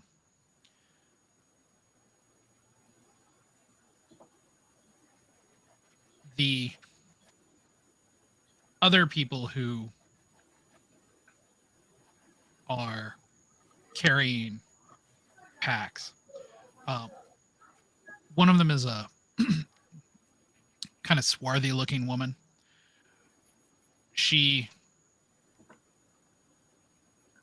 Any of them wearing shoes? No, none of them are wearing shoes. She sets her pack down and turns around and starts to come back to meet up with the other guy. Coming from the other side, coming up from behind you, there's a much, much larger man who is large. He's kind of like a split between Samuel in terms of kind of being like a big boy and Vic in terms of just being just ripped. Like, you think that this dude's like, if he wasn't a man of the earth, you think that maybe he'd be like a professional powerlifter or something like that. He just looks like all he does is pick up heavy shit all day. Pick things up and put them down again. They kind of come over and join up with the guy who has your shoes.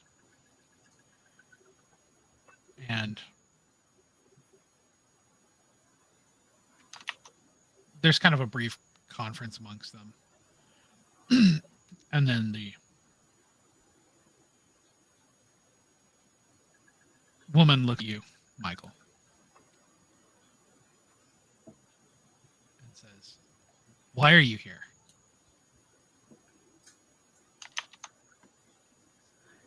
We're thinking your problems are related to everyone's problems. We might actually be able to help each other. She says, "Go on."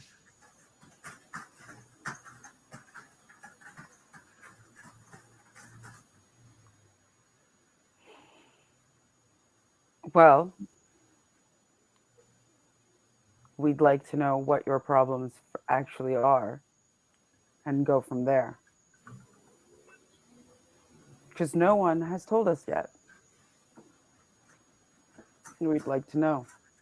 Because if we know, we know if we can help. She's like, "Right now, our problem is humping packs back to camp." Well, then give us a pack.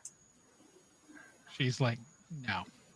She's like, she's like, "The last time that we had a problem and we sent people to go help, no one wanted to help us." That We isn't offered true. help. That is I absolutely specifically not offered true. help. All I asked was that he Oh, wear whoa, shoes. Vic. Shh, hold on a second. Mm. Your emissary was a poor emissary. Came in the moment that we could not leave our situation and did not abide by the masquerade while we were in full mixed company. And we asked them to abide by the masquerade and refused. We come here, we abide by your standards and what you ask because this is your territory. So while you were saying this, the larger man is sniffing and kind of nods at Ruby and then interrupts you and says, "What the fuck is that?" Oh shit. One of ours. One of us. He leans in and is like sniffing, like almost like an animal, like at her, and is like, not like one of us.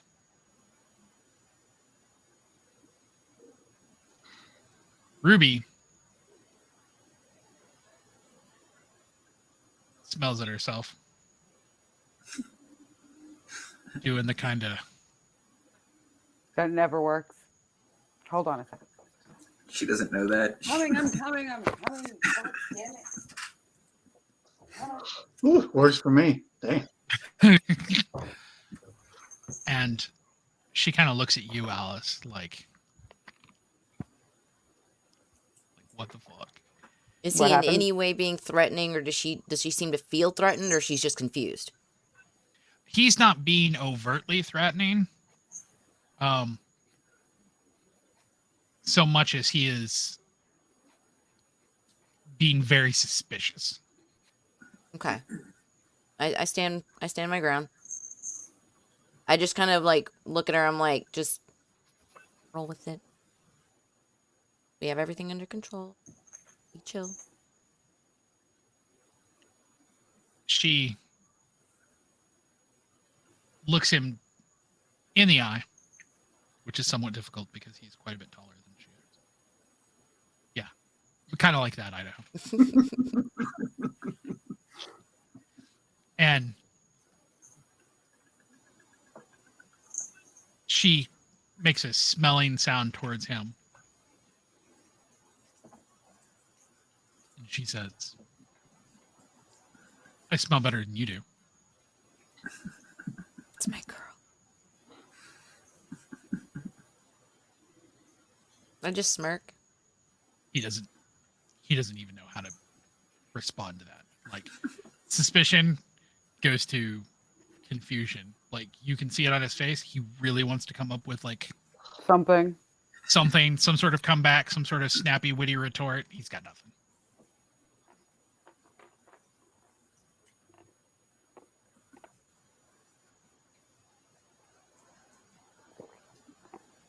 The woman looks at the two of them and just kind of is like, and then looks back at you, Michael, and is like, "Why are you here?"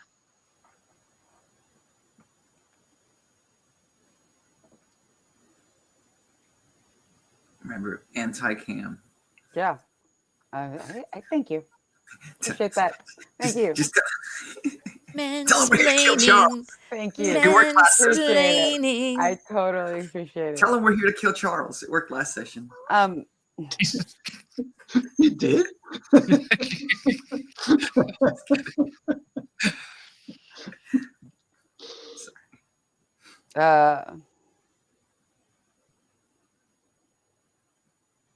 Because Totally cutting that into a video, like I could put that on like TikTok or something. It worked last session. If I knew how to do all that. It did. I'm not that tech savvy. Maybe Alice is. Anyways, like I said, to fix all our problems.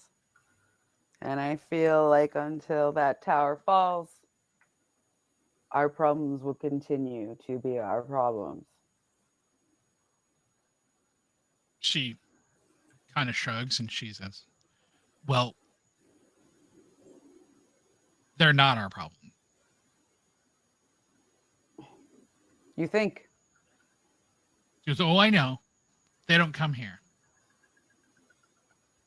But they send people after you. How many did you lose to those unspeakable events? She goes, long time ago. And less to them than to hunters.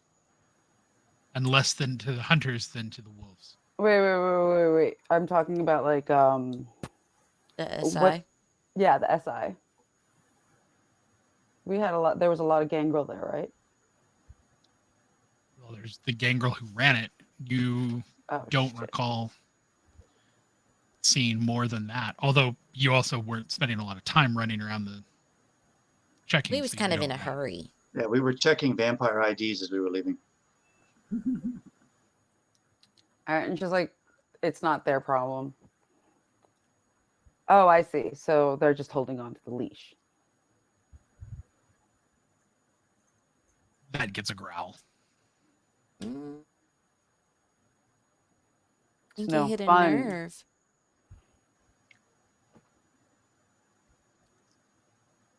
It's no fun when somebody has to say jump. You have to say how high. Doesn't feel right.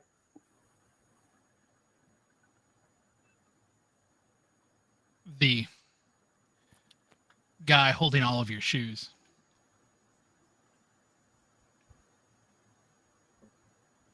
looks at you, Idaho.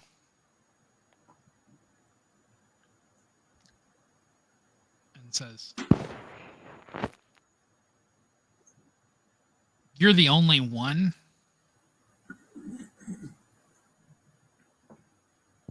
who may seem to get it. And he points at you and the dog. Hmm.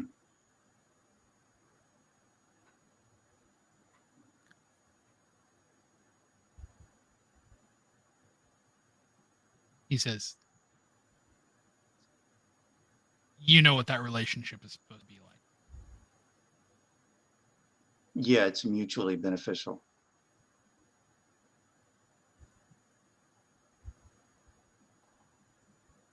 To which the big guy,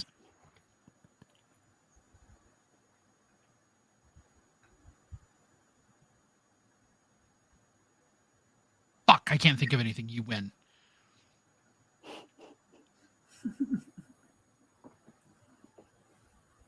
Ruby, like, smirks. The woman rolls her eyes and says,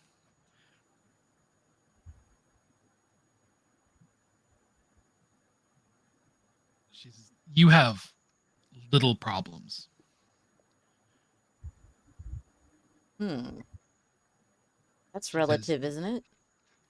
she says, you worry about who you're going to snack on next. You worry about what happens to your territories. You have little political squabbles amongst one another. So out here, that doesn't matter. None of that matters.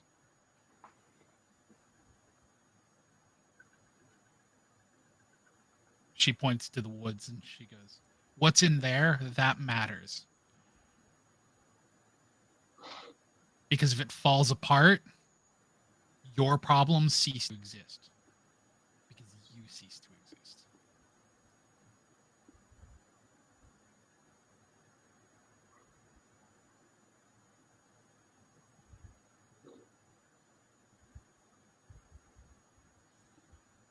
Are you protecting us from the wolves?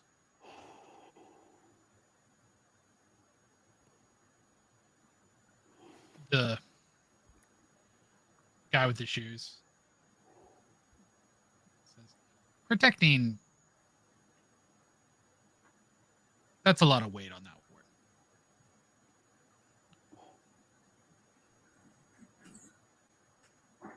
He says, let's say that we are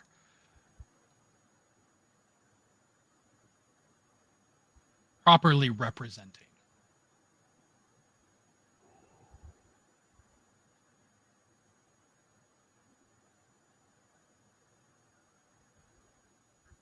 because some of them just want to kill all of us. Well, Some thanks. of us only want to kill all of us too.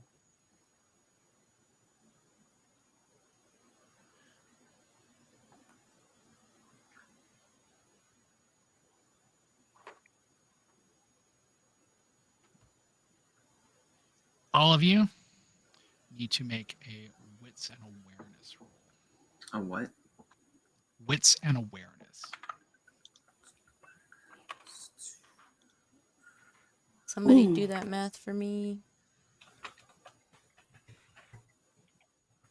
Oh no, that's wrong. Can't see your character sheet, unfortunately. 4, 2. So 4 and 2 for you, Al. Thank you. Running up on one monitor, so I gotta play it easy. Keep fucking things up. Is that really all you got, Vic? Yeah. I'm not very smart or aware. I see this. Alice got 4. So 3 and 2 with a hunger of 1. I would do a red is your hunger. Red or hunger die. Okay, so 1 for red. I take it. Yeah. So you've And got 4. So you've got 3. So yeah, you're 4 and 1. Go. All right. So Alice and Michael.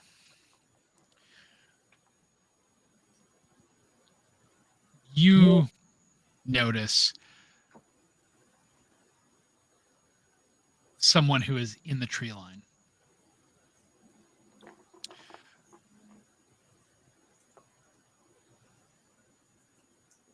He is tall, well over 6 feet tall, kind of lanky, has kind of long, stringy hair, white hair.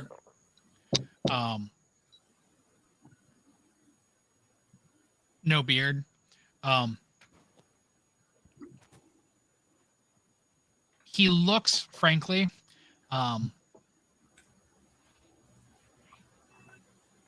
if you've ever seen House of a Thousand Corpses,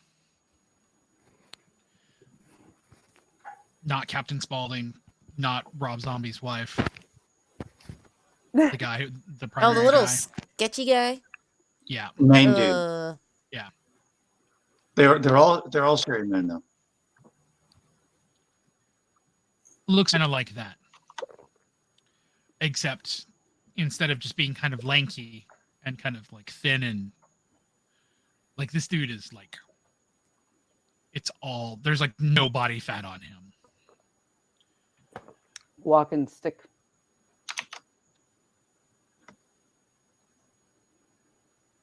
He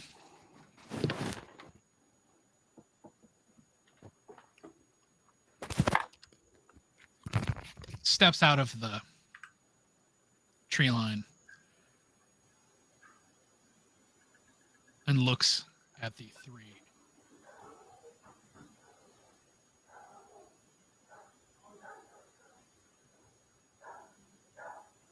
And kind of makes like a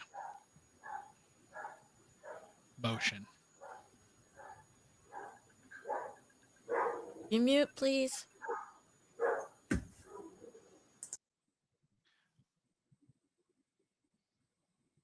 So Alice, Michael, do you alert the others of the person that you can see in the tree line? I would very calmly and slyly just say, you know, nobody react, but I think we're... do I get the sense we're being watched? Like this guy's crept up on us, or we just have observed? He's definitely crept up on the group. Okay, yeah. So I just kind of very quietly alert everybody his direction. You know, we've got somebody creeping on us. Idaho. Would our hosts happen to know who this is? They don't immediately react to him. Okay. Idaho, your dog smells at this guy, and hackles come up immediately. But also goes down on goes down from all fours down, kind of like laying down. And has kind of like you can tell from body language that your dog is worried. Brutus this is not like a protective or like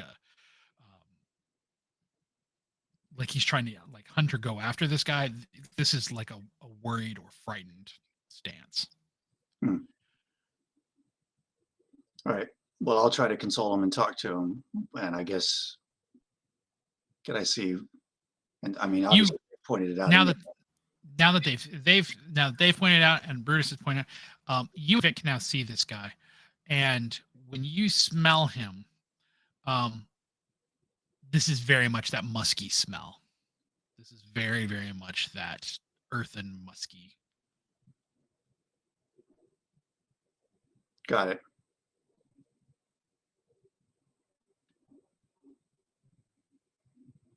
So the three who are talking to you guys, it's almost like a book snapping shut. Like they see him, he gestures, and they kind of look at you and go grab their packs and start to back walking again. Wait, what happened? Okay, so they see the dude that we saw, And he motioned gestures? towards them. Yeah, He basically jerked his thumb over his shoulder, and everybody's starting to like just forget about us and just like get and right they back basically to work. were Like, okay. Up two. Well, if you're taking off, I want my fucking shoes back. And keep in mind, wear them next time you try to come into our club.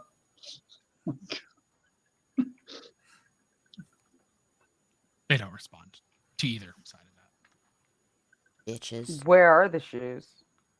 The guy's still still has them over wearing his them around shoulder. his neck. He's like tied them He's still got together them in over a his necklace. And he's Yeah, like, fuck it. what a bitch. They have no excuse for not coming in next time. They've got 7 or 5 pairs of shoes. I turned to the guy and just in his direction, just like, what? Too good to talk to us? So you yell that at the tree line? Sure. I mean, they pissed me off. They took my fucking shoes.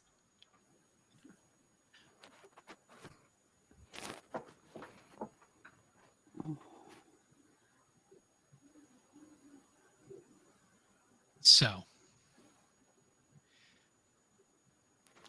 So we just basically witnessed a werewolf come and tell a bunch of vampires to hup to with their shit. And they did. That's where they got their help. When we denied them.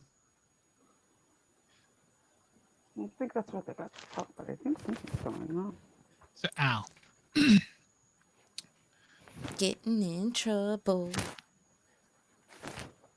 two things happen. And Idaho and Vic, you would be able to smell this probably before you see it.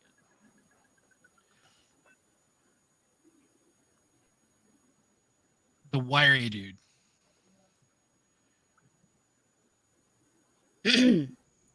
comes back out of the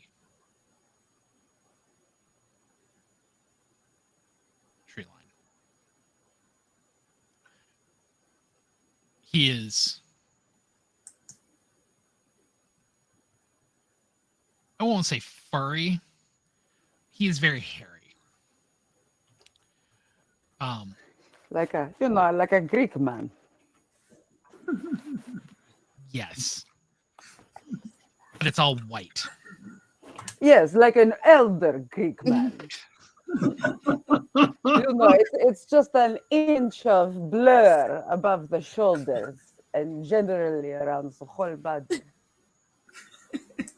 This much.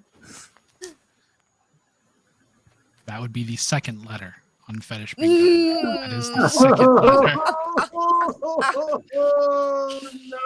No. Oh, stick around, folks. We'll probably hit a few more before ending the night.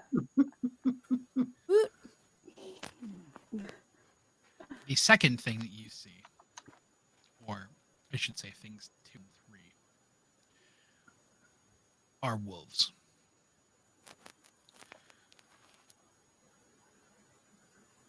Except these are something straight out of a nightmare. There is no way,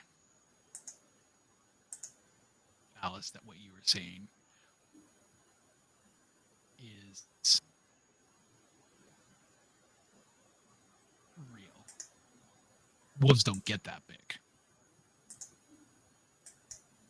Standing there behind this guy in the tree line, their heads drooping down, their snouts are over this other guy's shoulder. Does it seem like they're threatening him or that he has command of them? There looks like they're standing behind him.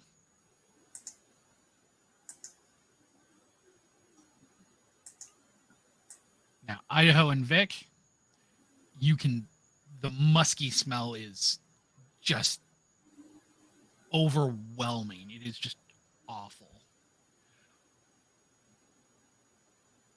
And Idaho, your dog is whimpering. Mm-hmm. Well, there's a whole crew of them out there now. Looks like we got the interest of the pack, whether or not we wanted it.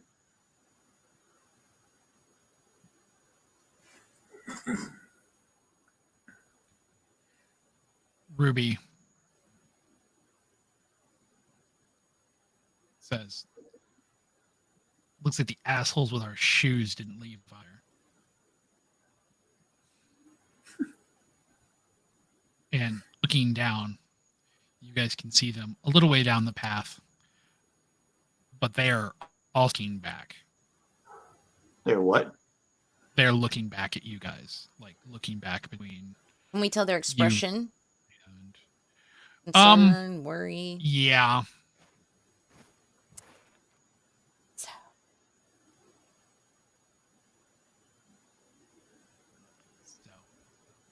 What are you guys going to do?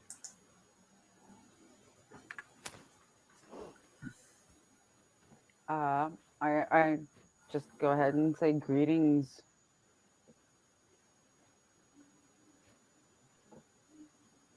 Greetings to the Woven back.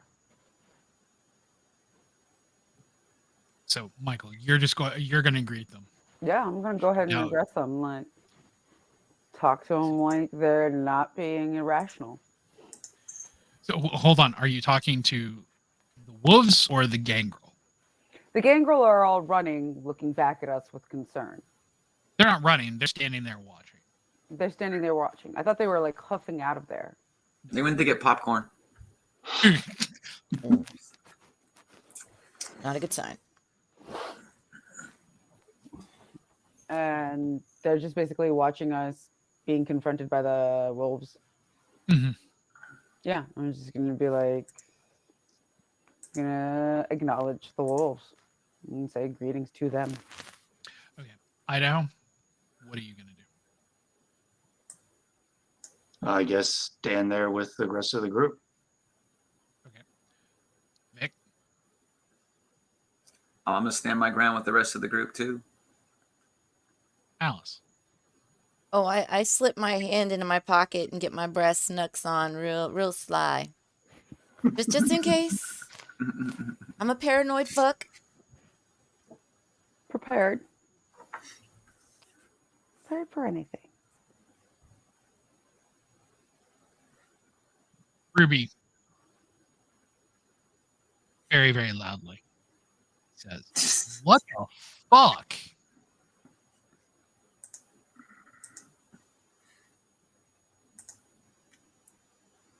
She points at the wolves and says, "So what else?" She looks at Alice. What else exists? Not now, babe. Yeah, it's not a good time, dear. If you want, I mean, but like, the recorded history of my life and everything involved, we'll go over that, and this is included, but not now. I'm gonna Calm be your like, tits. do not tell her there are wolves Calm your tits. in the park. I've had, I know, 24 hours. She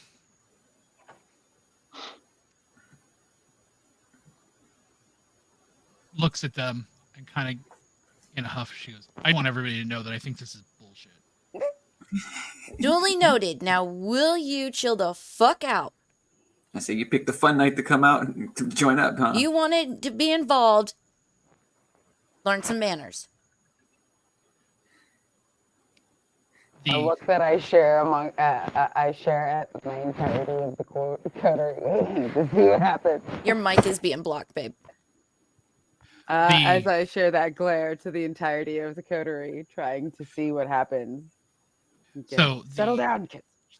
So the tall, furry guy steps out of the tree line, and there was a really great glitch where it was just like, where the tall furry. I mean, there's the next one on the bingo card. Yeah, I was gonna say.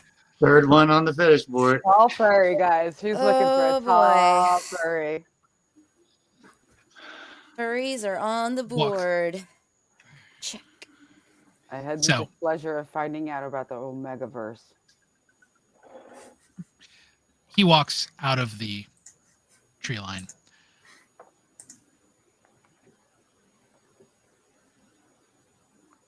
And says,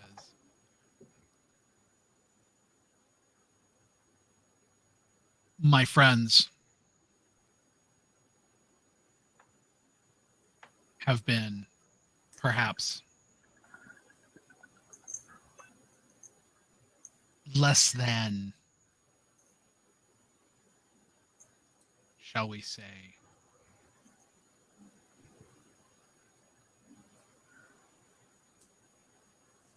well-mannered."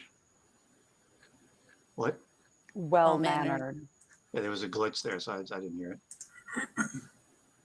He says,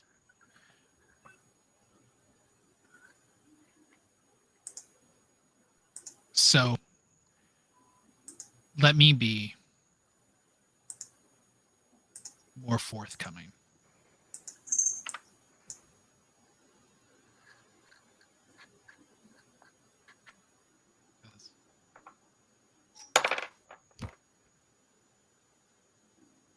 Fairmont is ours.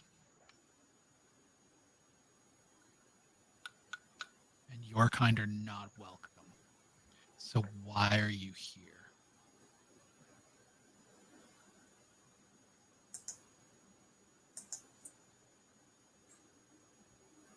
When you say ours,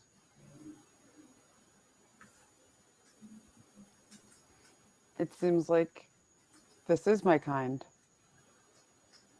As I gesture to the gangrel.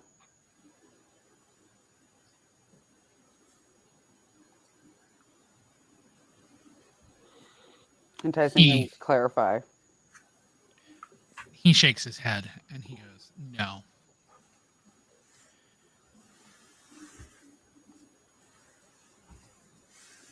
He says, "You're all awful." He says, "But at the very least, they've learned to commune with their beasts. They don't pretend to be something they're not." And so they're your friends or your servants?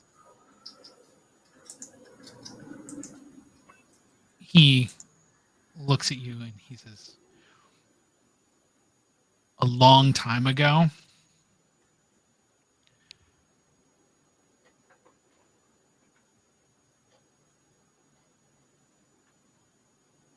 those who claim to uphold this precious masquerade that you claim to hold so dear. They tried to drive us out. The humans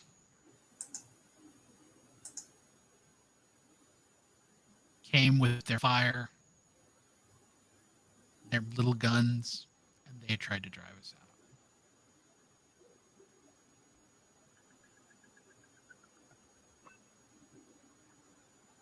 The only ones who helped us protect our ancestral cairn here were these. And he gestures to them.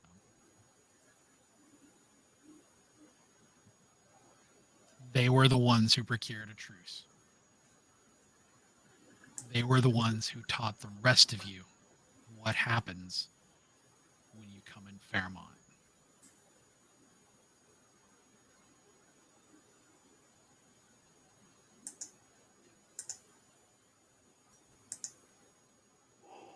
And nobody's coming to Fairmont ever since.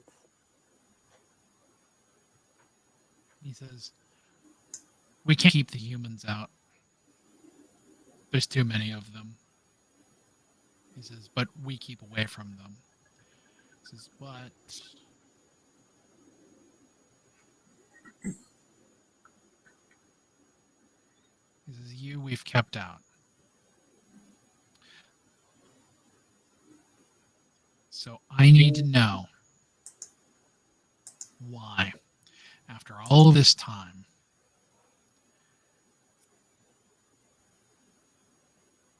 that you guys decided to come here and do this.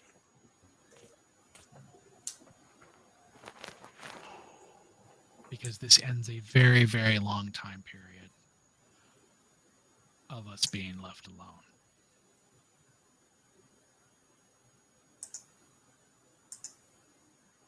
We were asked for help.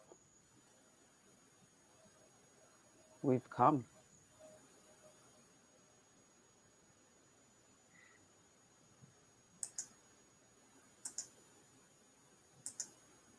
He says, we never asked you for help. We didn't say you did.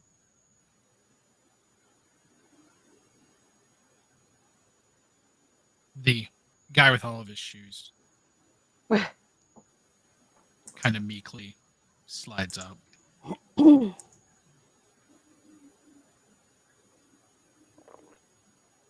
He's like, well, you know, a while back, and before he can get any further than that, dude points the shoes around his neck and he goes,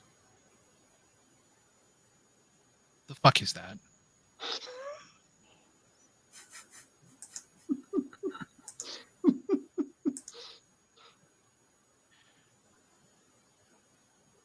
Dude,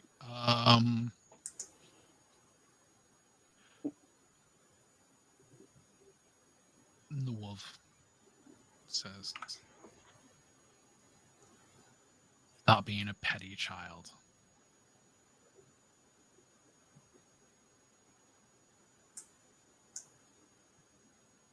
And very begrudgingly, he returns all of your shoes to you. I do a sassy little curtsy thank you as I pull my Doc Martens back on my fucking feet. Ruby kind of smells at the shoes and beneath her breath she goes, they smell funny now. Well, Febreze them when we get home. Shut up. I have ice in my eyes as I look back at you guys. Shut up! I'm like, no, not the time. We're making headway. In the least amount of visibility possible. The guy who used to have your shoes says, the help we needed, we don't need anymore. We figured it out.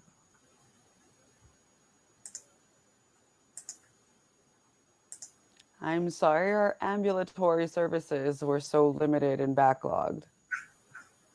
But as stated before, our services were requested. So here we are with them. The tall, lanky man looks at you, Michael, and says, "So, you say you're here to give some sort of help." He says, "This one says your help is no longer needed." So, we come back to the original question. Why are you here?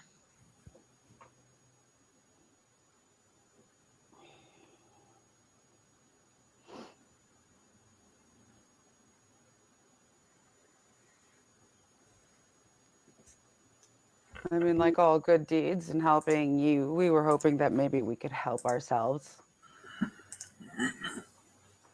Give a little bit more of a disturbance to the cam.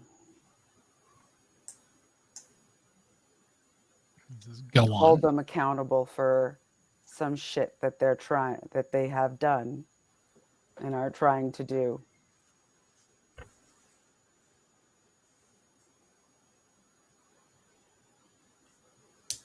He says, "Which would be?" I mean, we don't have time to list all the years of bullshit that they've done to all of us.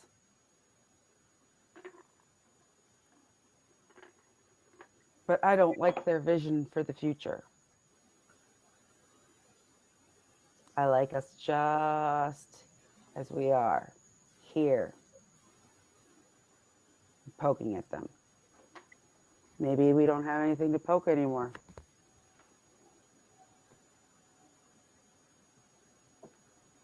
Maybe some sections of beyond Fairmont become a little bit more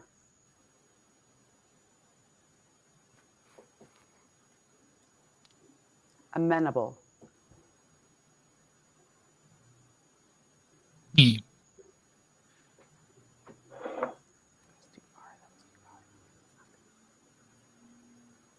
gestures back and says, "Do you truly think that my brother and sister could ever leave Fairmont as they are?"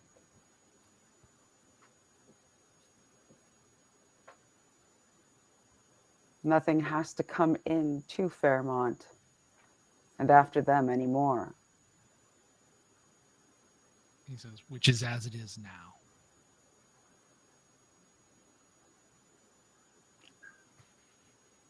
So there are no hunters.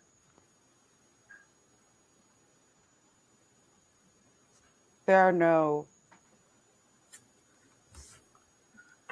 individuals in the tower that take fun and sport He says, "The last in time their This is the last time someone from the tower showed up here. We had what little was left of them delivered back." All right, can I have a timeout? Sure. Okay. So like the cam is basically like holding down the cold borders on their eastern front in Fairmont.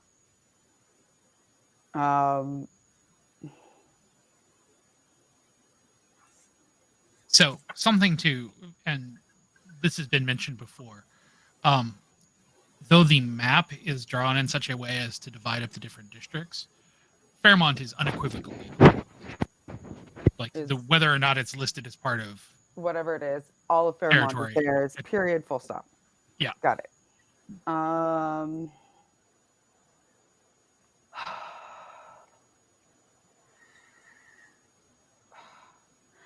And am I mistaken in picking up that there's a lot of like resentment from the can for the gangrel and the wolves because of their existence in general? Like lower, they are less than the aristocracy. So this is kind of a meta discussion. As far as wolves are concerned, the wolves are always there's always animosity there. With regard to the gangrel, so the gangrel at one point were kind of part of the Camarilla. They've always been kind of a lower rung as far as Camarilla's society has been concerned. Oftentimes they were used basically as guard dogs. When the major split happened within the Camarilla, where some of the clans basically walked away from the table completely and left the ivory tower behind. The gangrel was one that was kind of left out. They're generally speaking allied with the anarchs, but in many ways they've kind of been left to their own devices. And they would say mostly, like as just kind of a generic answer, many of them would say that's in their best interest. They don't have a problem being kind of rambling, gambling sorts. So not having to tie down to a particular barony or kingdom or prince works out better for them. On the flip side of that, however, it also means that they're almost uniformly looked down on in certain circles, particularly again the ivory tower. They look down on everybody, so fuck them. Well, that's because they're in an ivory tower. Okay.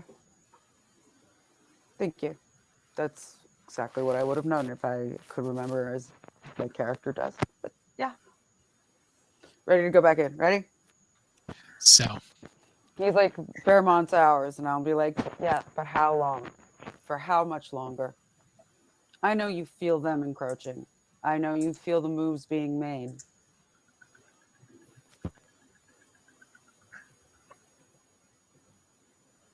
he shakes his head and he goes, "They fear us. Charles is a coward." Cowards often have other people do the hard work for them.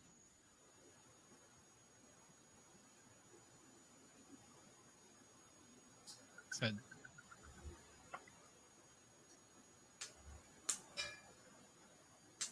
none of which changes the current circumstances.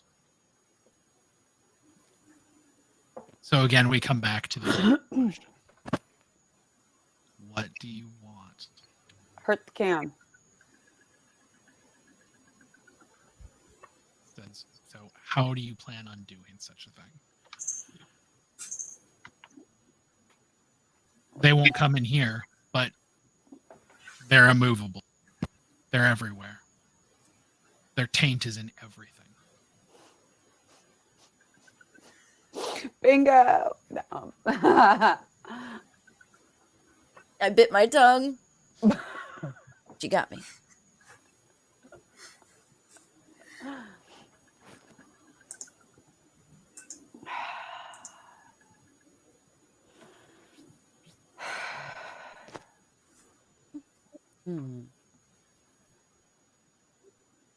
Yeah, well, like most things, it could be diluted even further.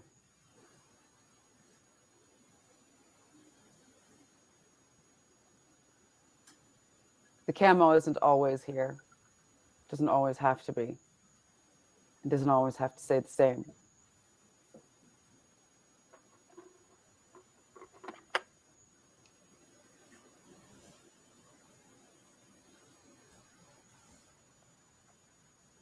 At this point, the gangrel have now kind of come up on the side.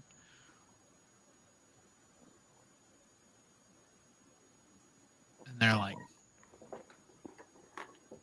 they've kept their end of the truce. Are you sure? He says, "This is the only part of the city that we run. He says, we're absolutely sure. That was the only part of their truce. They stay out."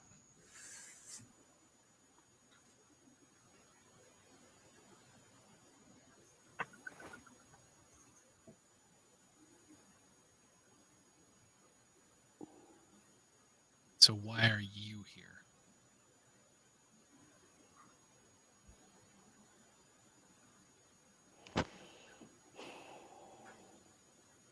The woman looks at you, Idaho, and says,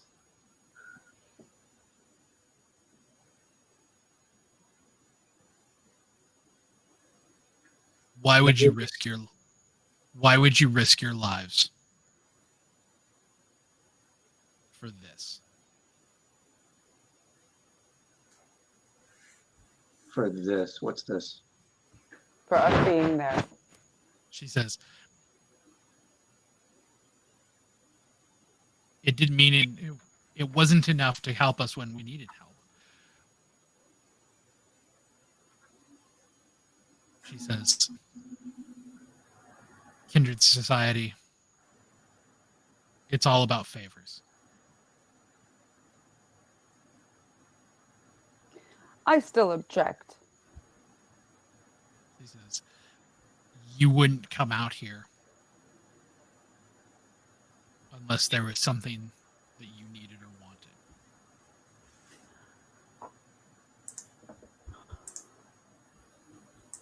Right. I still object to the fact that, like, we didn't show up in territory we weren't supposed to go into because somebody came and said, hey, we need help, and then disappeared without actually telling us any more information. Like, these fucking bastards. All right.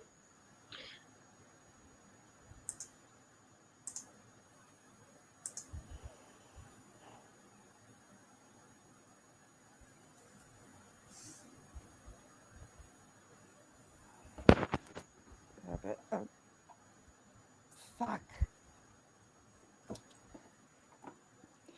So, the reason I haven't been referring to my notes, there's a lot of cat puke on them. Oh no. So I'm struggle busting right now. And we're trying to get the experiment that the wolves have or the gangrels have in The Fairmont. wolves. That the wolves have. Do we Okay. know that? Do we know that? Well, that's what the vampire told us. Knox, is that what he told us? I will say yes. Okay. Abraham told you that there is an experiment that the wolves have. Oh, I thought he just said there was an experiment in the forest. That the wolves have. Where the wolves? The wolves are in the forest and only in the forest.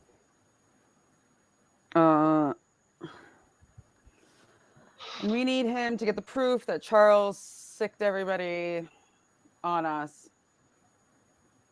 For the proof of who was behind the whole Second Inquisition. Yep.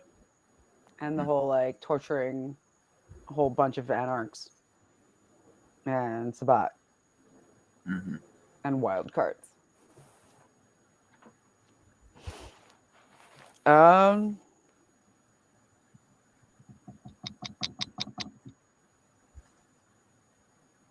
Okay. And they just like, what do you need here? Why are you here right now? Mhm. That was where we left off.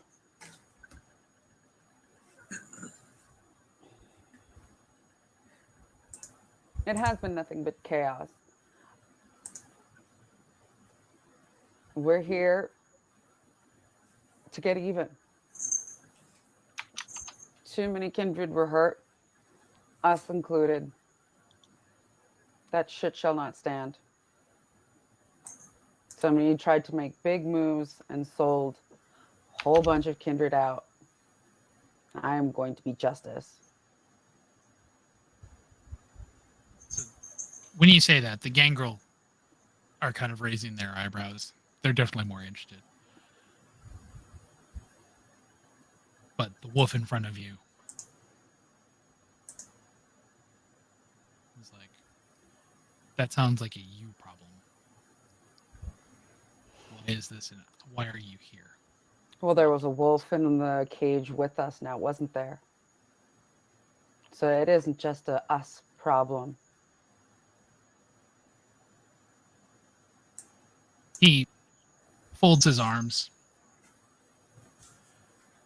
and says, we know. He came to us for a very brief time period before he left.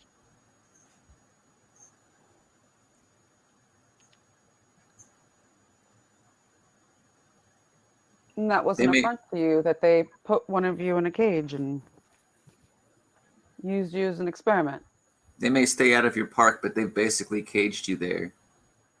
He It's your prison. he kind of folds his arms and he goes, "That was the humans." No, they didn't do that alone. There was kindred that was helping.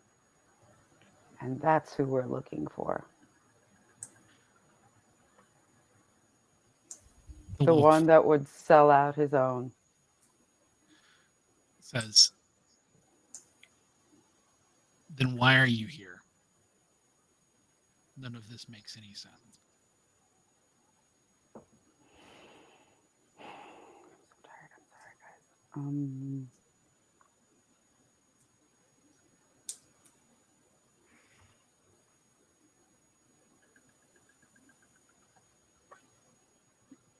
Seems like you made the most headway with just being honest and telling them. Mhm. Yeah.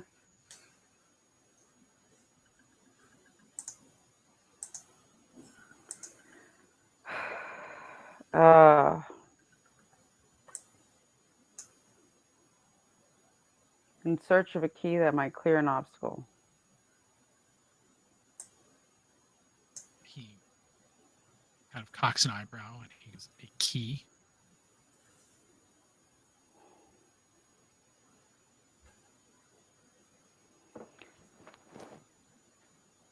I really think it might just be the booster shot. I get mine on Thursday. It's like waves of fogginess are like coming Mhm. upon me right now. It's really weird. It's like my mind's working and then it like short circuits.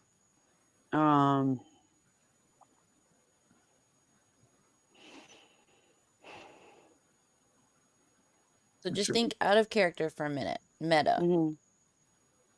What was your goal coming in here when speaking to the wolves? Just try to focus on that.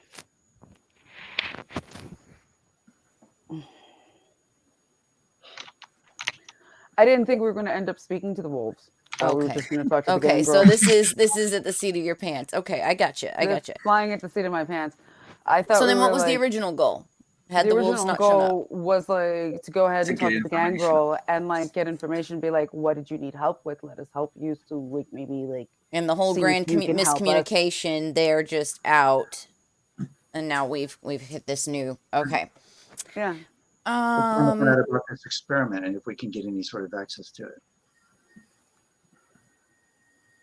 Then just be But upfront. like, Just tell them we've gotten this information about this grand experiment, and we would like more information in case we can be of some help.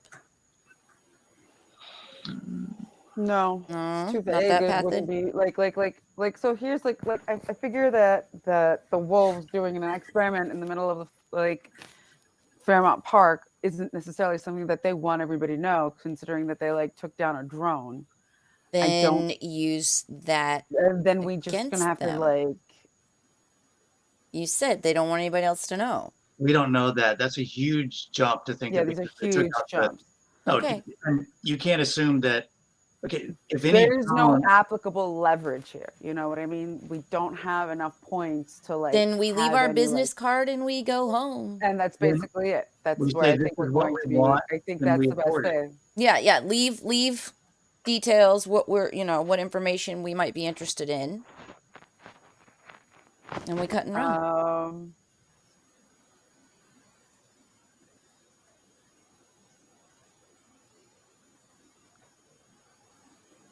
Well, we were told like, so yeah, so let's just go ahead with that. And so I'll turn around and say like, look, we came here hoping that we could help in a crisis, and we also came hoping that we could meet like-minded individuals that were willing to, fuck the cam over a bit. That is our end goal. So since you are incapable of being helpful at this moment, and we are incapable of being helpful at this moment. I think our business is completed in the Claremont Forest. Please forgive us if this was a trespass.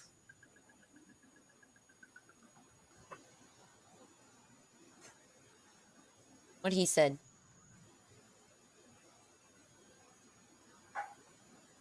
The gangrel all look very confused. The wolves, the large ones in the tree line, haven't moved at all. But the tall one who's been speaking to you looks also very confused.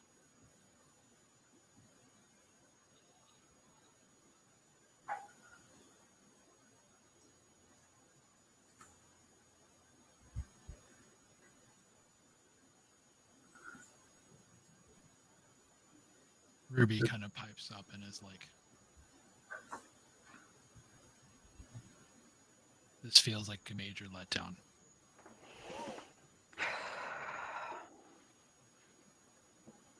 Nobody told me there was going to be big dogs. Meanwhile, I'm still trying to console Brutus.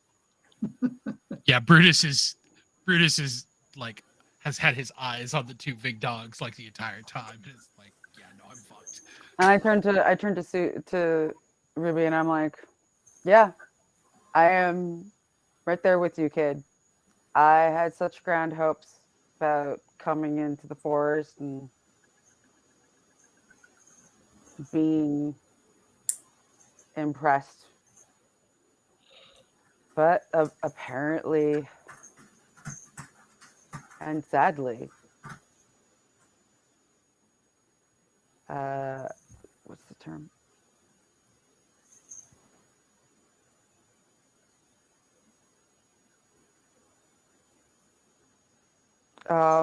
Things that are already like you think it's going to happen because of who the person is. Foregone An conclusion. assumption? Close and yes, closer. That it's like tropish. Stereotype? Yes, thank you. God damn it! Oh my god. $10,000 word! Ding, ding, ding, ding, ding!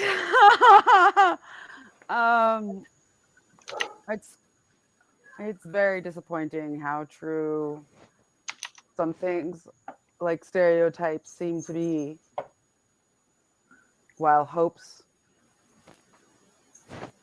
and inklings are being proven false.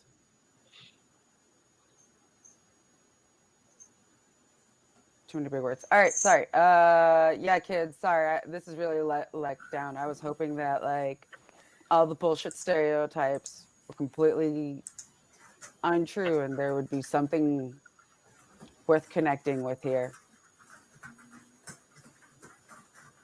Wanted to apologize for our slow return and was hoping to make an olive branch, but I'm let down too, Ruby. I'm let down too.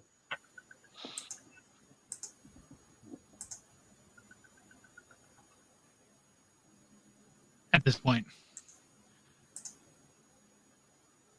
the gangrel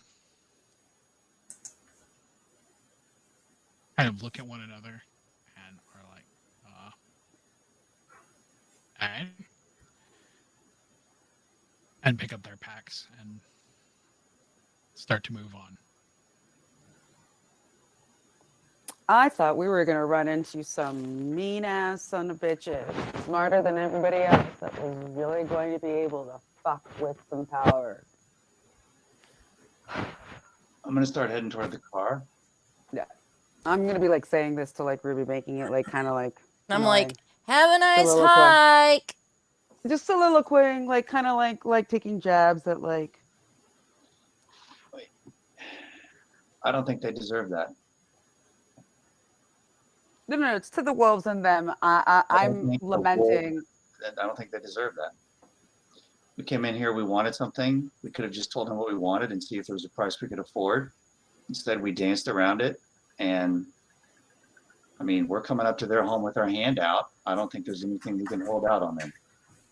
I mean, they let it, you know, They were polite too. At least the guy with the white hair was polite.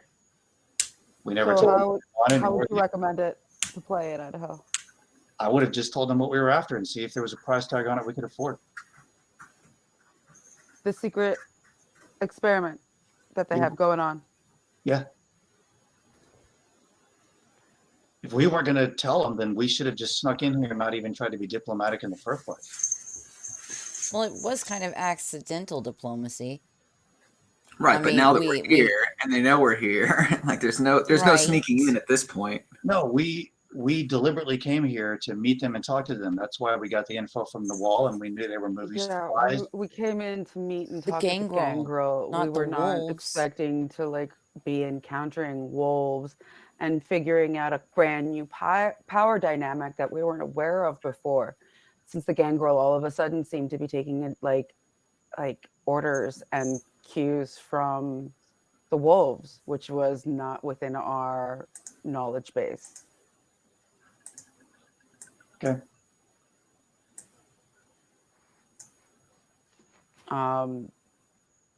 Their experiment is obviously secret, and they are something that is like it's like there's like a lot of unknown here. And I am so sorry, but I am playing through a lot of brain. Yeah, don't worry about that.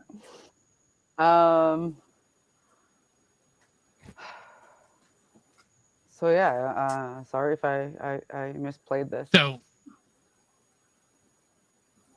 are you all retreating back to the car now? Not I much know. else to I was do. still gonna be like talking to like Ruby, being like hamming it up a bit. Like I'm putting on a show right now. Like Ruby's like, oh, that's a bummer, and I'm gonna take that up. I'm gonna like being like start soliloquying almost, like being like, I thought we were gonna find like unstoppable forces and unsurmountable like opposition, and it was just gangrels taking orders from wolves. And At this point, the gangrels have they're outside of earshot. They've wandered completely off. The wolf is standing there. The man is standing there. But even the two wolves that were behind him have moved back into the tree line.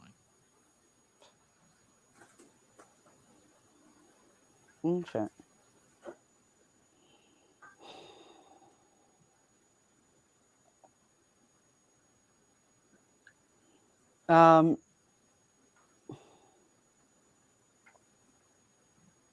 Yeah, I'll turn to the guy and just say like, if you ever do have a change of heart and do feel like getting your teeth a little wet and maybe your claws too, let us know. He kind of cocks an eyebrow at you and says, they'll never come here. And what makes you so sure? They came everywhere else. They've wiped you all That's a out. bingo card. Oh no! Sorry.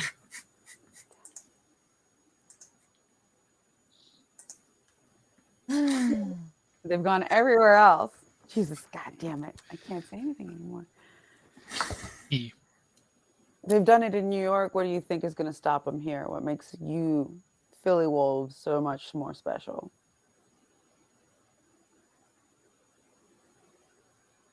He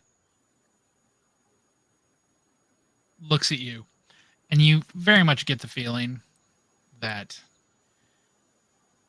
he's looking at you like a child who is almost got it. He says,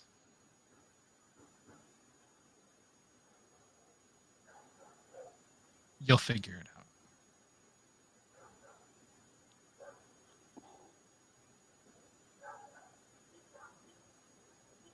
And he turns and walks into the tree line.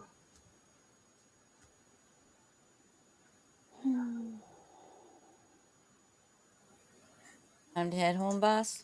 Yeah, let's go home, get some drink, go to bed. Fuck this night. Mm-hmm. We've only got one more night to fuck. Yeah, we got to figure it out next time. So, with that, the second of 3 nights has ended. And our session, though not our chronicle, has also ended tonight. We will be back next Monday.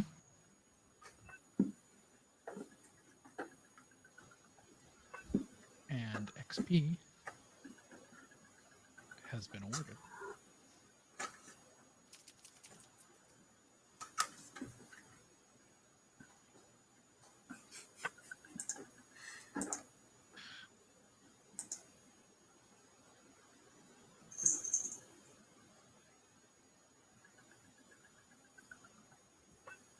So, We're all good. if anybody needs any solos, let me know. And we will be back next Monday. Well, thanks everybody for sticking with us. Everybody send Martha some good vibes, healing vibes, so she feel better. Cause this booster shit, I've already been through it. I know it's no goddamn fun. So, yes, Today yes, was yes. weird. So I want to thank everybody for joining us tonight on the playground. With me are again Knox, our storyteller, Skot, who plays Idaho, Zack plays Vic, got Martha as our Michael, and I'm Alice. And we shall see you as a group next week. And I should hopefully be on with City of Heroes tomorrow morning. So, everybody have a great night. Thanks for sticking with us. Take care. Good night. Bye. Bye.